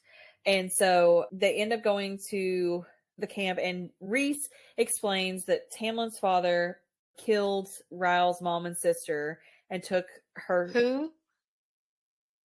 Rhys. I said Ryle's, didn't I? You said Ryle. We talked about him too much already. The mom and sister's wings as trophies as he killed them. Rye's dad goes and kills Tamlin's family. Rhys, not Ryle.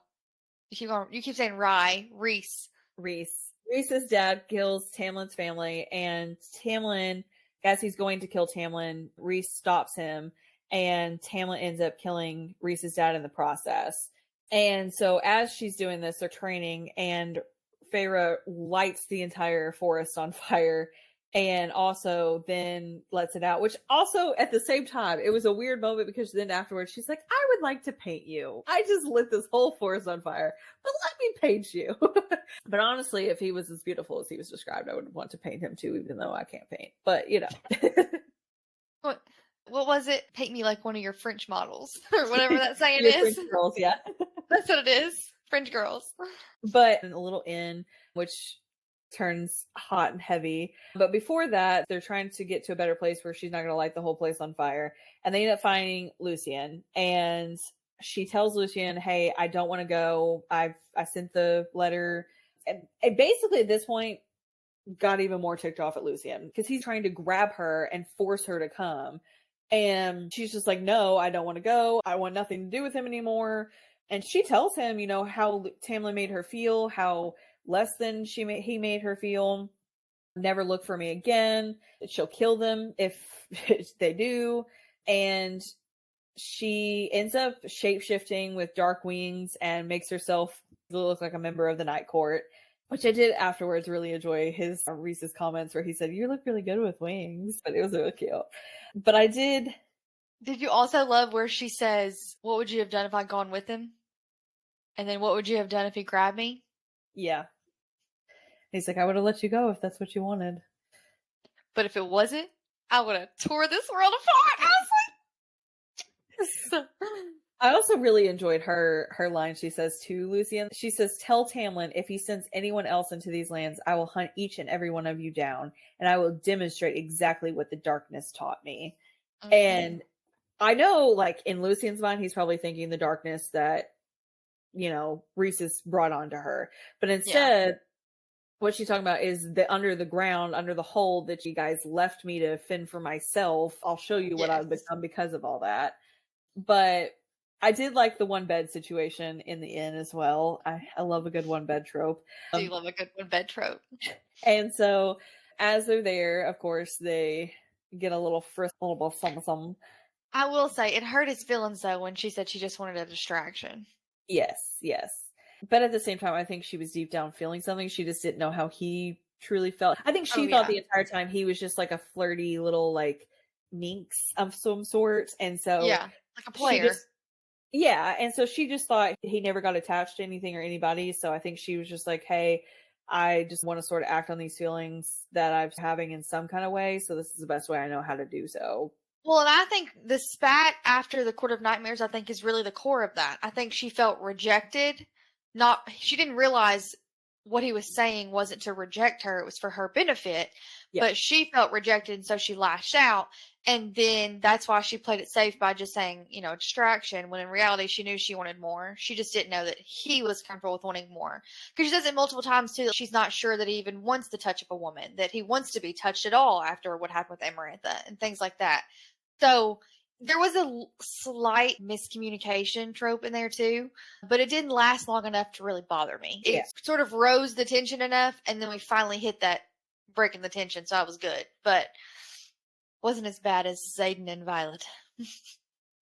So as they're there, we end up coming across other powers that she has. So she's got the shape-shifting, she's got the winnowing, the fire, the ice, the water, the wind. And so after they're done training and they have uncovered all of this, they are flying back, and Rhys ends up getting shot down with some ash arrows. And at that scene, I was like, ooh, she has some feelings. Mm-hmm. And before, you're in her mind, you hear it. But she literally slaughters every single person.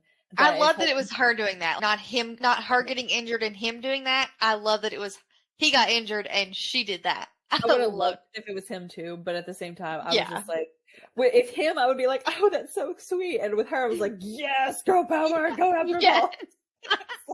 Yes. But I really did like that. As she was trying to distract him from her pulling out the arrows, she started talking about how she painted the night sky on her dresser and how she painted her sisters and everything. And she said, I never knew why. And she said, I wonder if some part of me knew what was waiting for me, that I would never be a gentle grower of things or someone who burned like fire, but that I would be quiet and enduring and faceted as the night. That I would have beauty for those who knew where to look, and if people didn't bother to look, but only to fear it, then I didn't particularly care for them anyways.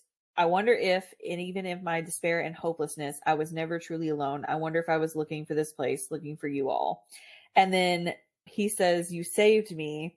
And then later on, he also says, I was looking for you too. Stop it. I'm literally crying. Oh, I love that scene.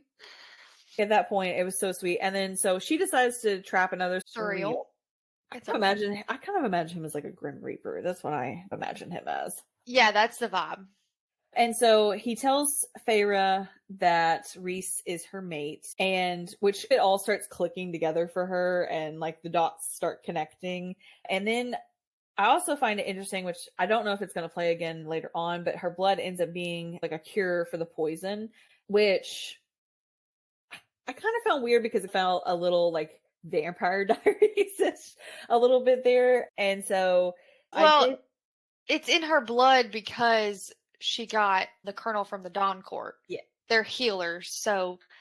But I don't think they heal with their blood. I think they heal with their powers, but because you didn't know that yet, I think the serial was just saying the easiest way is to give him some of your blood. That will work. Yeah, and in the moment where he basically she asked him, when did you know? When did you find out?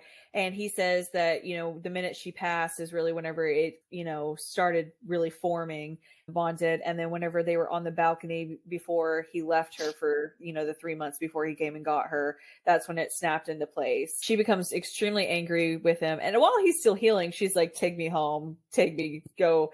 So she basically ghosts him, and she asks Moore to take her somewhere that he wouldn't be looking for her. So she takes him to a little cabin that apparently is like their getaway, their vacation home of sorts, if you will. And so it's a place where they all go to get away from their duties and their responsibilities almost, and just be free and kind of be normal, everyday people. You'll learn something that they specifically do later on at this cabin too that is hilarious. It's about the Bat Boys, but we're not there yet. Okay. So Faye dwells on the facts of everything that happened. She starts going through, I imagine it like a flipping of memories of sorts.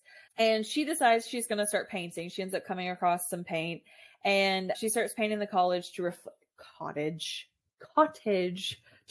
reflect the inner circle. I thought the question solidified everything that Moore asked. She says, is it that bad that you want to be part of this family?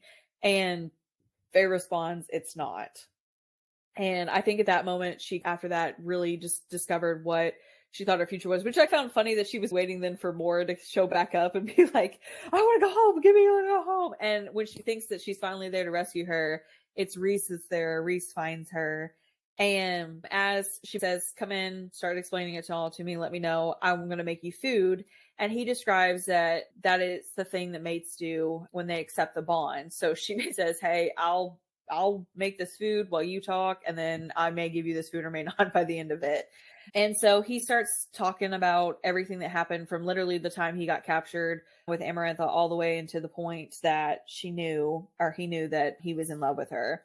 And he said, I knew I was in love with you the moment I picked up the knife to kill Amarantha. And he says, I really want to read this, and I know it's a long little situation, but I feel like it's really good. But he said, when you finally came here, I decided I wouldn't tell you any of it. I would let you out of the bargain because your hatred was better than facing the two alternatives, that you felt nothing for me, or that you might feel something similar. And if I let myself love you, you would be taken from me, the way my family was, the way my friends were. So I didn't tell you. I watched you fade away until that day, the day he locked you up. I would have killed him if he'd been there, but I broke some very, very fundamental rules in taking you away. Amarin said that I got you to admit that we were mates. It would keep any trouble from our door, but I couldn't force the bond on you. I couldn't try to seduce you into accepting our bond either. Even if Tamlin licensed to wage war on me, you would have been through so much already. I didn't want to think that everything I did was to win you, just to keep my land safe. I couldn't stop being around you and loving you and wanting you. I still can't stay away. And then Feyre says, you love me? And he nods. And then she hands him the bowl and says, then eat. And I really like that the entire time, like, they sit while he finishes this bowl of soup before they act on anything. And I was like, man, that awkwardness that had to be in that moment before they just start making out and going crazy. I want to read another quote, though, from that scene before we continue, if you don't care, real quick. Mm-hmm. Okay, so he says, Rhysand says, I began to have these dreams. At first, they were glimpses as if I were staring through someone else's eyes, a crackling hearth in a dark room, a bale of hay in a barn, a warren of rabbits. The images were foggy, like looking through cloudy glass. They were brief, a flash here and there every few months. I thought nothing of them, until one of the images was of a hand. This beautiful human hand, holding a brush, painting flowers on a table. And that time, I pushed a thought back, of the night sky, of the image that brought me joy when I needed it most. Open night sky, stars, and the moon. I didn't know if it was received, but I tried anyway. Those dreams, the flashes of that person, that woman, I treasured them. They were a reminder that there was some peace out in the world, some light, that there was a place and a person who had enough safety to paint flowers on a table. They went on for years until a year ago. I was sleeping next to Amarantha, and I jolted awake from this dream that was clearer and brighter, like that fog had been wiped away. You were dreaming. I was in your dream, watching as you had a nightmare about some woman slitting your throat while you were chased by the bog. I couldn't reach you, speak to you, but you were seeing our kind. And I realized that the fog had probably been the wall, and that you were now in Prynthian. And then I'm going to jump a little bit. I didn't want to know why you were in Prynthian. I didn't even want to know your name, because seeing you in my dreams had been one thing, but in person, right then, deep down, I think I knew what you were. And I didn't let myself admit it, because if there was the slightest chance that you were my mate, they would have done such unspeakable things to you, Feyre. So I let you walk away. I told myself, after you were gone, that maybe the cauldron had been kind and not cruel, for letting me see you just once, a gift for what I was enduring.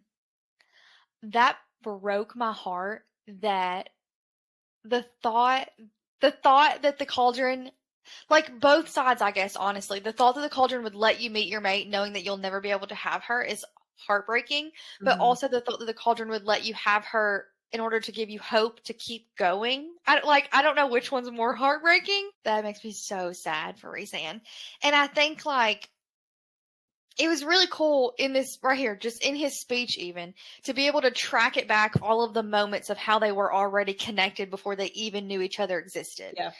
And that's why I asked you, like, do you think what she painted meant anything? Do you think what happened at Calamine meant anything? That's what I was hinting at. It was literally a story already playing out before we even knew it. Yeah. And so I just think it's really cool. Well, and I honestly, I think it's one of my all-time favorite scenes of this entire book was whenever she ends up deciding to go back to Velaris, and whenever she walks into the dining room and all of the inner circle is there, and they all stand up and bow before her and say, "We will serve and protect." And she was like, "But I'd rather have you as my friends before serving and protecting me." And they're like, "We are, but we'll still protect you, so don't worry about that." But I thought that was a really great scene, and it almost was like that moment where they were all like, you know, "We accept you, you're part of it, but you already were. We're just now gonna serve and protect you on top of that." So, and then they after that go to meet up the queens again and decide to expose their secret of Velaris. And that made me really sad that they had to tell the secret of to Velaris. They had to share that in order to. I was like, Feyre in the book, Feyre is saying, like, please don't do that. Please don't do that. That's all I kept thinking. Was like, please don't do that. Don't do it. Because even if it was unintentional, the secret would then get out. Even if they were good people, the queens, it would still get out somehow. Yeah. And there's, like, why we never thought of the possibility that they weren't good people and they could have already been talking to Hybern, I don't understand that.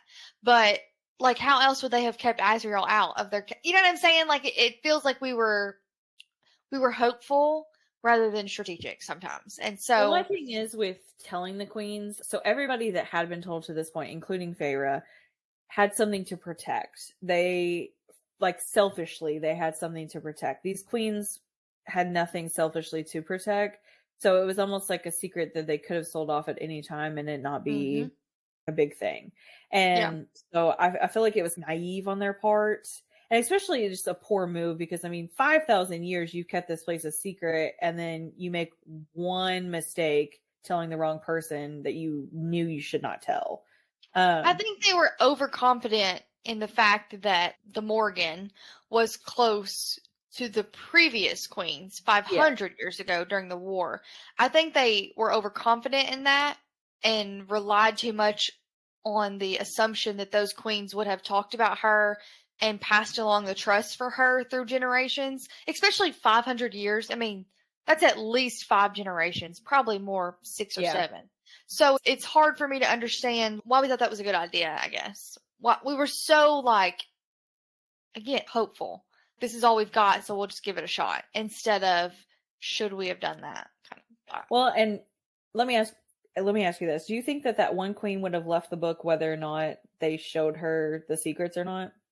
I think she came prepared to leave it, but had it like turned violent, had it turned hostile from the very beginning, and they hadn't done something to show them peace, then I think she would have kept it. She believed in their idea of hope and peace and being able to be friendly and cohesion and all of that. So unless something happened that broke that idea along with them, then I agree with you. I think she would have left it because I think I honestly, the letter that Rhysand sent to the queens about, I'm not writing this as a High Lord, I'm writing this as a male that's in love, and I'm asking you to please save the love of my life's people, which, first of all, but second of all, I think that is probably what sold her, and she realized how serious it probably was. Also, I think she probably, so obviously she already knew they were in cohorts with Highburn, and so I think she already recognized it for what it was, and maybe would have left it anyways. Well, see, this is my thought. So she already had the letter wrote out, I feel like. And she said, I read your letter about the woman you love. I believe you, and I believe in peace. I believe in a better world. If anyone asks, you stole this during the meeting. Don't trust the others. The sixth queen was not ill. So I really think that she was planning on leaving it no matter what. And it was just unfortunate that they told the secret and ruined their sense of peace they had. During that meeting, Cassian steps in and assures Nesta that he would protect her, that he would protect their family, and pledges that I will stand by and protect these people as I did before. He's so hot. And I did find that scene like super, super sweet. And even like what was crazy is I think it was more that they said looked like aghast by him, making that declaration. Which after this, they're walking through the quarter and they're just walking around talking, and she's thanking Cassian for, promising Nesta all of this to reassure her. And as this is all happening, the invasion of adders happen. And then finding out, obviously, the queens have told of Valeris. And I found it freaking amazing that Feyre starts forming water wolves and eagles and all of this stuff. I found that so cool because before, I think the only animal that they talked about was butterflies or something like that. So they were like cute innocents, when they were training before. And then all of a sudden it was vicious like things. I love when it talks about that she shoved the water down their throat and yanked the air out. And then it talks about she just goes... It's like, I was like, okay, I see you, girl. And the whole time Cassie is like, get back to the townhouse. She's like, no, who do you think you are? I'm a weapon. I got this. I loved it. This is what I've been training for. And I really loved that whenever Rhys was yelling in her brain, where are you? Where are you? And she said, I'm exactly where I need to be. And then she goes to the sky to try to catch the last adder that is escaping. And she comes up behind Which is the adder. Yes. And she comes up behind him and she starts stabbing him and burning him alive and everything else. And she's just like, I can just imagine everybody just stopping and just staring as like, what in the world is going on? And the bursting into flame. And then she's just up there stabbing away. And she stabs him for Rhys, for Claire, and then for herself. And right before they land on he lands on the concrete, she says, I'll see you in hell. And so before, earlier in the book, Feyre didn't really like the names that they were calling her because it was almost like they were calling her as like a statue rather than the person. That's how I interpreted it, at least. And so I really appreciated that whenever Rhys had named her, he called her Feyre Cursebreaker, the defender of the rainbow. And she almost it just was like a relief for her that somebody saw her for what she was doing and for who she was. And it was almost like a release of almost like a buildup that she didn't like, the last little buildup of the trauma that Tamlin had left on her almost.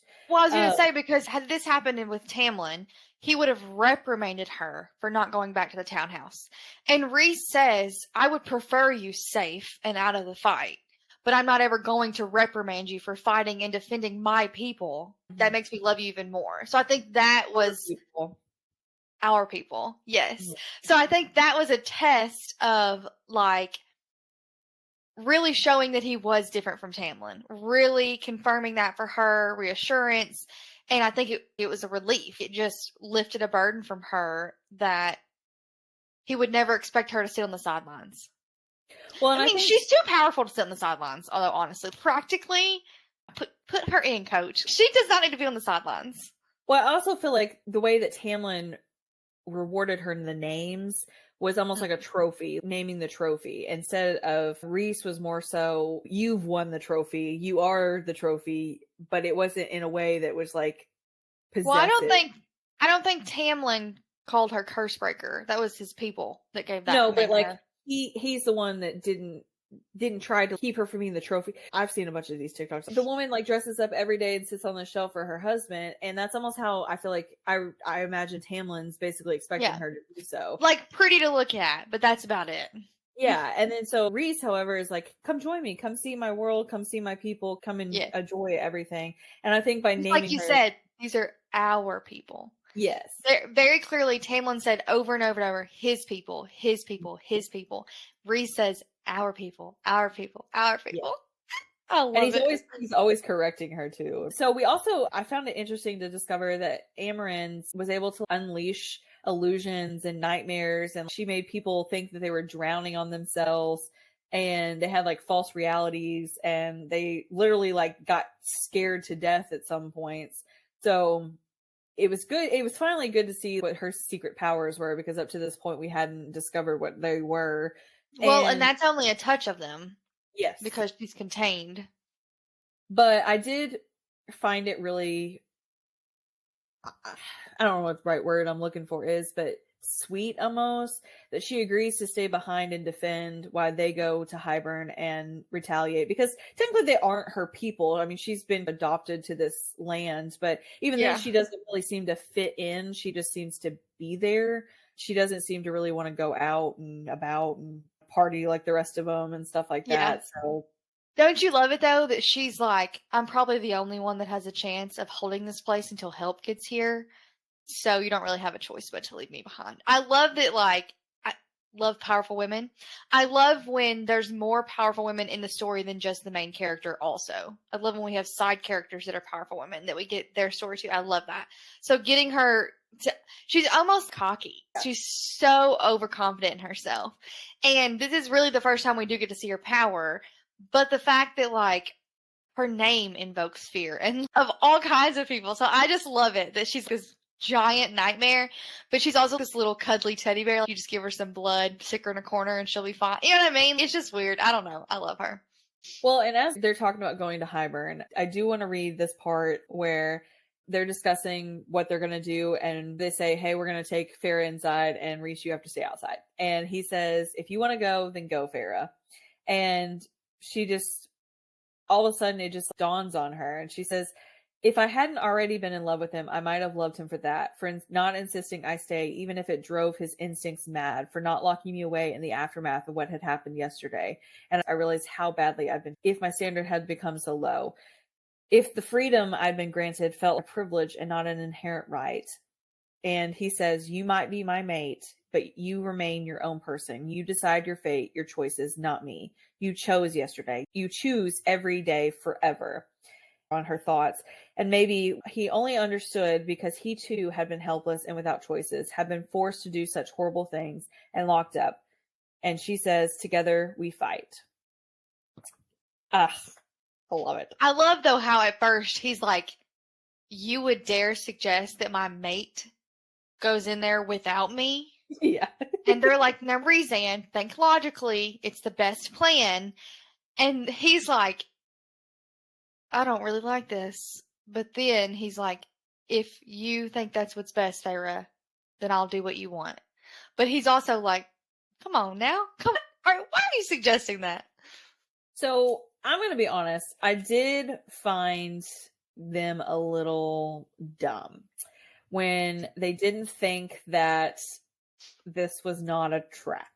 They didn't even have a thought for a second that this could possibly be a trap. They were so mad about the attack on Valaris that it blinded them to the fact that, hey, it could be a trap. Yeah, and so it was all set up. Like, they just played right into it. And They really did play right into it. Oh my so gosh. when they get in there, they find the cauldron, and Jurian appears. They end up having their powers spelled away. Which And I imagine is super scary after, especially for Rhysand, after just being under the mountain for so long and the powers being stripped, and now it's happened again. yeah. I can't imagine that And terror. especially this time, I think his stakes are a little bit higher because now he's got his mate here too. And his inner circle. I mean, now everybody's here. Everybody except for Amarin. So you could literally destroy him in one swipe. And yeah, that's got to be terrifying. And then Asriel gets a bolt in the chest, which incapacitates him. And they take them to the throne room, and I was mad because Lucian and Tamlin appear, and they had made a bargain that he gets his property returned to him in exchange for helping the king use his territory to break the wall. I love how she's like, "You stupid fool." I would have calls him right out. Calls him right out, though. Doesn't try to play nice. At the beginning, she is like, "Oh, you fool. You're an idiot. We're all going to be dead because of you." Just immediately, she loses that. Because when she was with him, she didn't do that. She stood up for herself to an extent, but when he pushed real hard, she just crawled back in her space and left. She would run or whatever. But this time, immediately, she was like, "You're a fool." He couldn't get in the room without her yelling at him. I loved it. I was like, thank you, because he is. Well, honestly, I hated them before, but I hated them even more. And like at that point, I was like, there is no excuses for Lucian. There's no excuses. You chose to do this, especially after Lucian heard from Feyre's own mouth that I don't want to return, and you're gonna still be forcing her because you're too big of a chicken to stand up to the man and say, "Hey, your woman left you. Move on." Literally. I totally agree. And I hope that Tamlin never has a happy ending. I hope he never gets a redemption story. If he does, I'm not reading it. He doesn't deserve happiness. He deserves to die alone. It's like reading a book about Jack Barlow living for 18,000 times. Don't do it. I can't think about it. But I do think, though, that you might have a different opinion of Lucian once we get to the next book. Not that it completely erases everything, but sort of more of an understanding. So we'll see about that in the next book. But Tamlin can die alone forever, or wherever they rot in this universe. But so I also will add that when I first read it, I did think that Tamlin and Lucian gave up her sisters. And that made me even more enraged. And then the king tells us that it was Ianthe who gave away her sisters. And I already hated her, so I just hated her even more at that point. But I did at first think that Tamlin gave her sisters up. And I was like, why would you protect them all this time just to then turn them over to the king of Hybern, who you know is not going... His literal throne is made of human bones. Yeah. You know he's not going to be nice to those human girls. Why would you do that? And then, obviously, it ended up not being him. But, the fear that I imagine that Feyre felt, already because her new family was in danger and Asriel's literally bleeding out as he sits there. But then her sisters being drug in and their nightgowns see-through, they're human, they're frail, they're fragile. Oh my gosh, I can't imagine the level of anxiety and fear that she felt in that moment, and then to watch them go into the cauldron. Did you not love, though, Nessa's pointing at the king? Uh-huh. So I also wanted to point on the fact that whenever she's standing there facing off against Tamlin, and Tamlin just starts demanding, "Come home now. Stop with your temper tantrum. Let's just go." Yes, like a child. Yes. And I loved that she was saying to herself, honestly, this was the point that almost whenever Violet finally realized her true power, I feel like this was also Feyre's point, because she was like, "I am Fae, I am not Fae, all in none. You do not hold me. I am as you are, real and not. Little more than gathered wisps of power. You do not hold me." And she keeps like trying to break the hold that this not power has on her. I love though when she does finally break it, and the king is like, "How did you do that?" And he's astonished even. And he's like, "What? No, that's not possible." And she's like, "Well, it is." Well, and then Tamlin finds out what the bond is, or that they have the mate bond. He realizes they're mates. And he just like near feral is the way that it says, you, what did you do to her? Honestly, he acted like the mate bond was a choice. Well, he also acted as if like mates can hurt each other. Yeah. And from my understanding, so far in the book at least, I don't think mates can. We haven't experienced that yet. So for that to be a suggestion that he forced her into, it was weird to me. So I guess we'll see as that's explored, but. Well, and then I love that she said, she hissed at Tamlin, as it says, if you bring me from here, if you take me from my mate, I will destroy you. I will destroy your court and everything you hold dear. And he says, you don't know what you're talking about. I was like, that threat was not empty, especially after the little bit you've seen from her. Only imagine what she's been harnessing over there in the court of nightmares. I was like, ooh. He's such an idiot. He's so prideful that that's how she's able to deceive him and fool him into thinking that she was under Rhys's control this whole time, and now she's this little docile Feyre again. What an idiot. His ego's his downfall. Well, when we end up finding out that the queens were also promised, by giving up Valeris, they were promised eternal life, and Feyre's sisters were the demonstration that the cauldron will work and they were not going to just be like sacrificed, which honestly, I don't know why they wouldn't think that they could just like sacrifice one of them and then use that as an example and the other ones would go if that was fine. But, you know. Well, semantics. I can't tell you anything because you're going to find out more in the next book. But for their sake, they should have went before Nessa went. Yeah. So we end up finding out that the high priestess sold out Faye's sisters and that they end up being made into Faye, which afterwards, Lucien declares that Elaine is his mate, which I'm going to be honest, it was a weird moment to like have that happen. I was just kind of like, What? Okay, yeah. Let's get back to what's happening here. It's just like, this is literally life or death, babe. Just a moment. It was like, you know, I don't know how to like describe it. I just imagine like everybody was like ready for war, and then all of a sudden you got like this moment, and it's like, you're my mate, and you're like, who's this dumb? Yeah, it's like, who is this? Who's this guy? Get out of here! Is he supposed to be here? No. Well, I do think, like, again, we talked about earlier, Lucien has been alone for so long.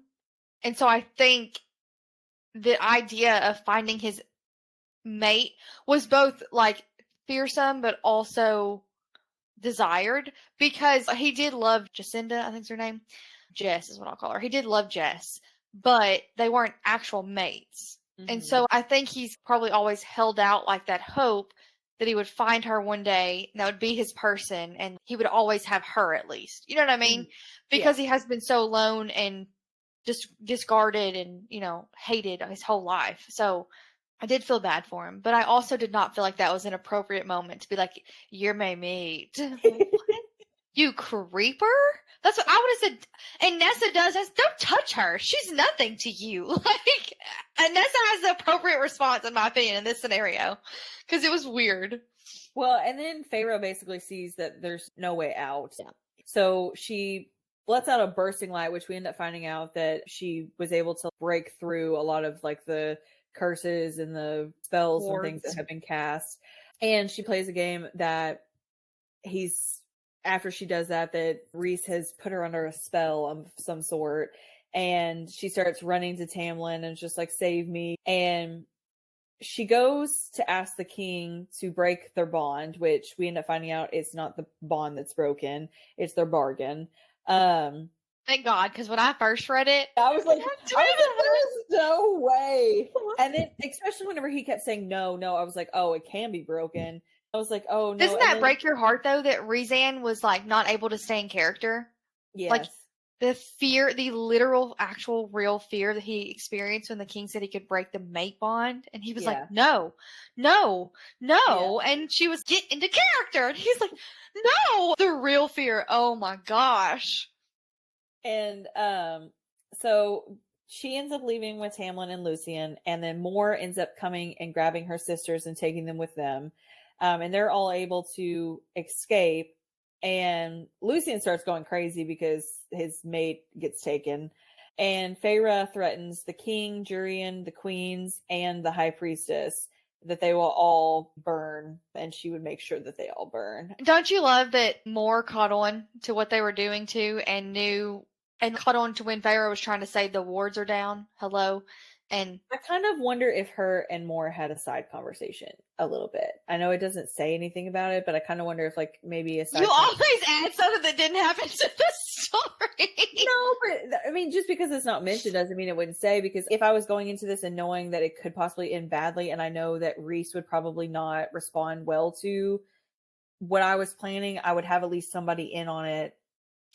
They didn't know that Tamlin had assisted Highburn at that point, though. That was a total surprise. No. I'm just talking about like they had like an exit plan, and it just so happened that Moore like tweaked their exit plan that they had on the side to include sisters and all that.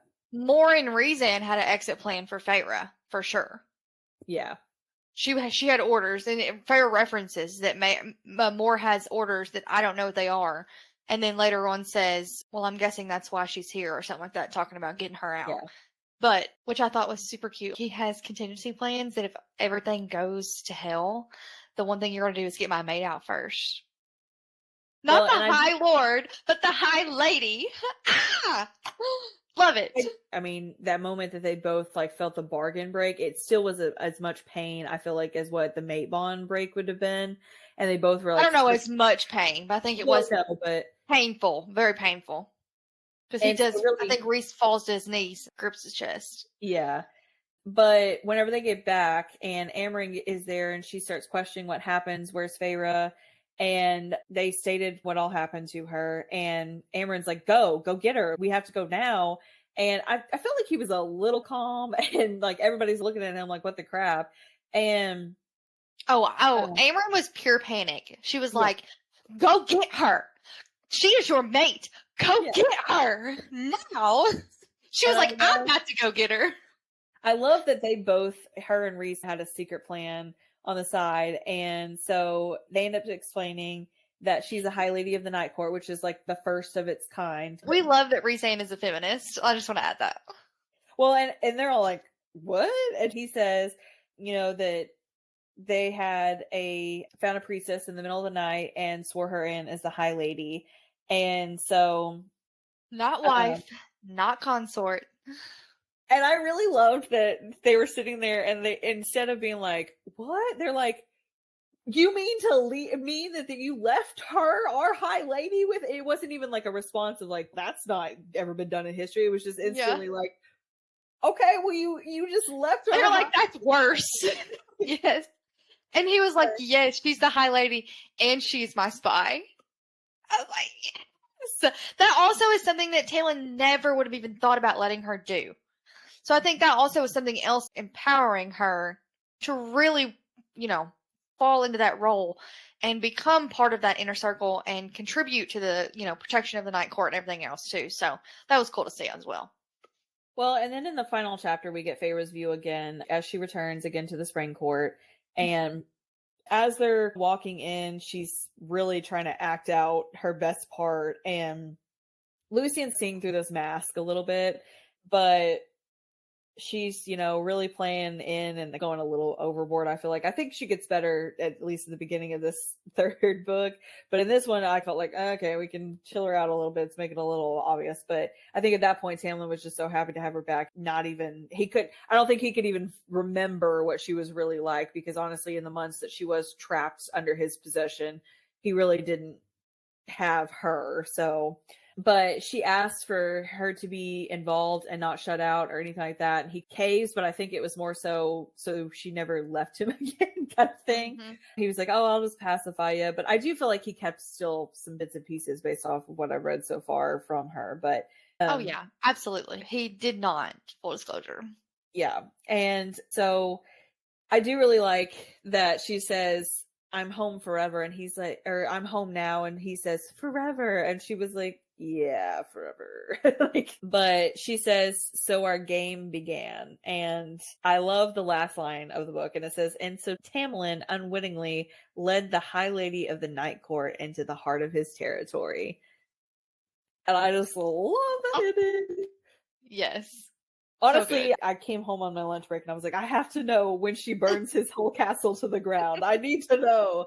And I even was reading it as I was getting ready before this podcast because I was just like, I need to know the moment she like burns everything.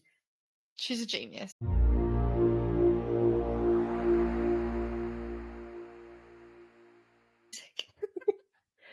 So what's your final rating? So, I give this book a 5. This is one of my favorite series anyways. I do agree this book really does pick up the series and really helps book 1 make more sense and explain that the story was just building. So, I definitely give it a 5. I love this book. I'm excited to see how much you love the next book even more. And yes, I honestly have nothing else to add. I just love this. I hate Tamlin. I love Rhysand. I love Feyre. Oh, okay, what's your rating?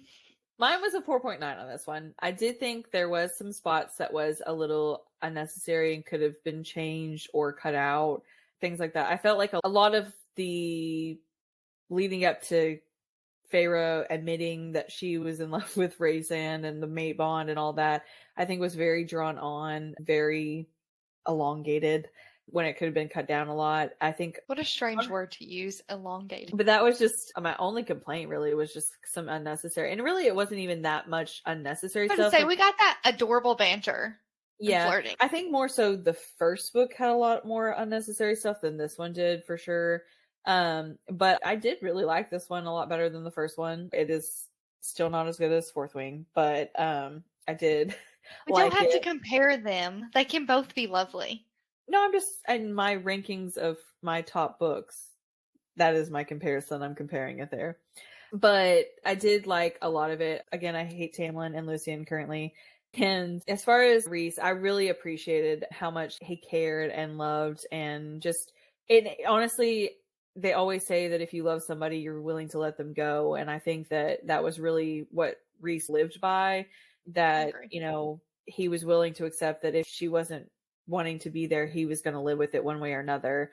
And I really appreciated that. And especially having that comparison, it was literally, I think you nailed it right on the head of comparing Ryle and Atlas. It was the same thought and characters. So I really loved that as well. But definitely a 4.9, not a 5, but close. Okay. Well, if you liked this episode or any of our other episodes, please subscribe to get access to bloopers, extra content, and more on Apple Podcasts, Spotify, Patreon, YouTube, and anywhere else you can find podcasts. There are several, so I'm not going to list them all.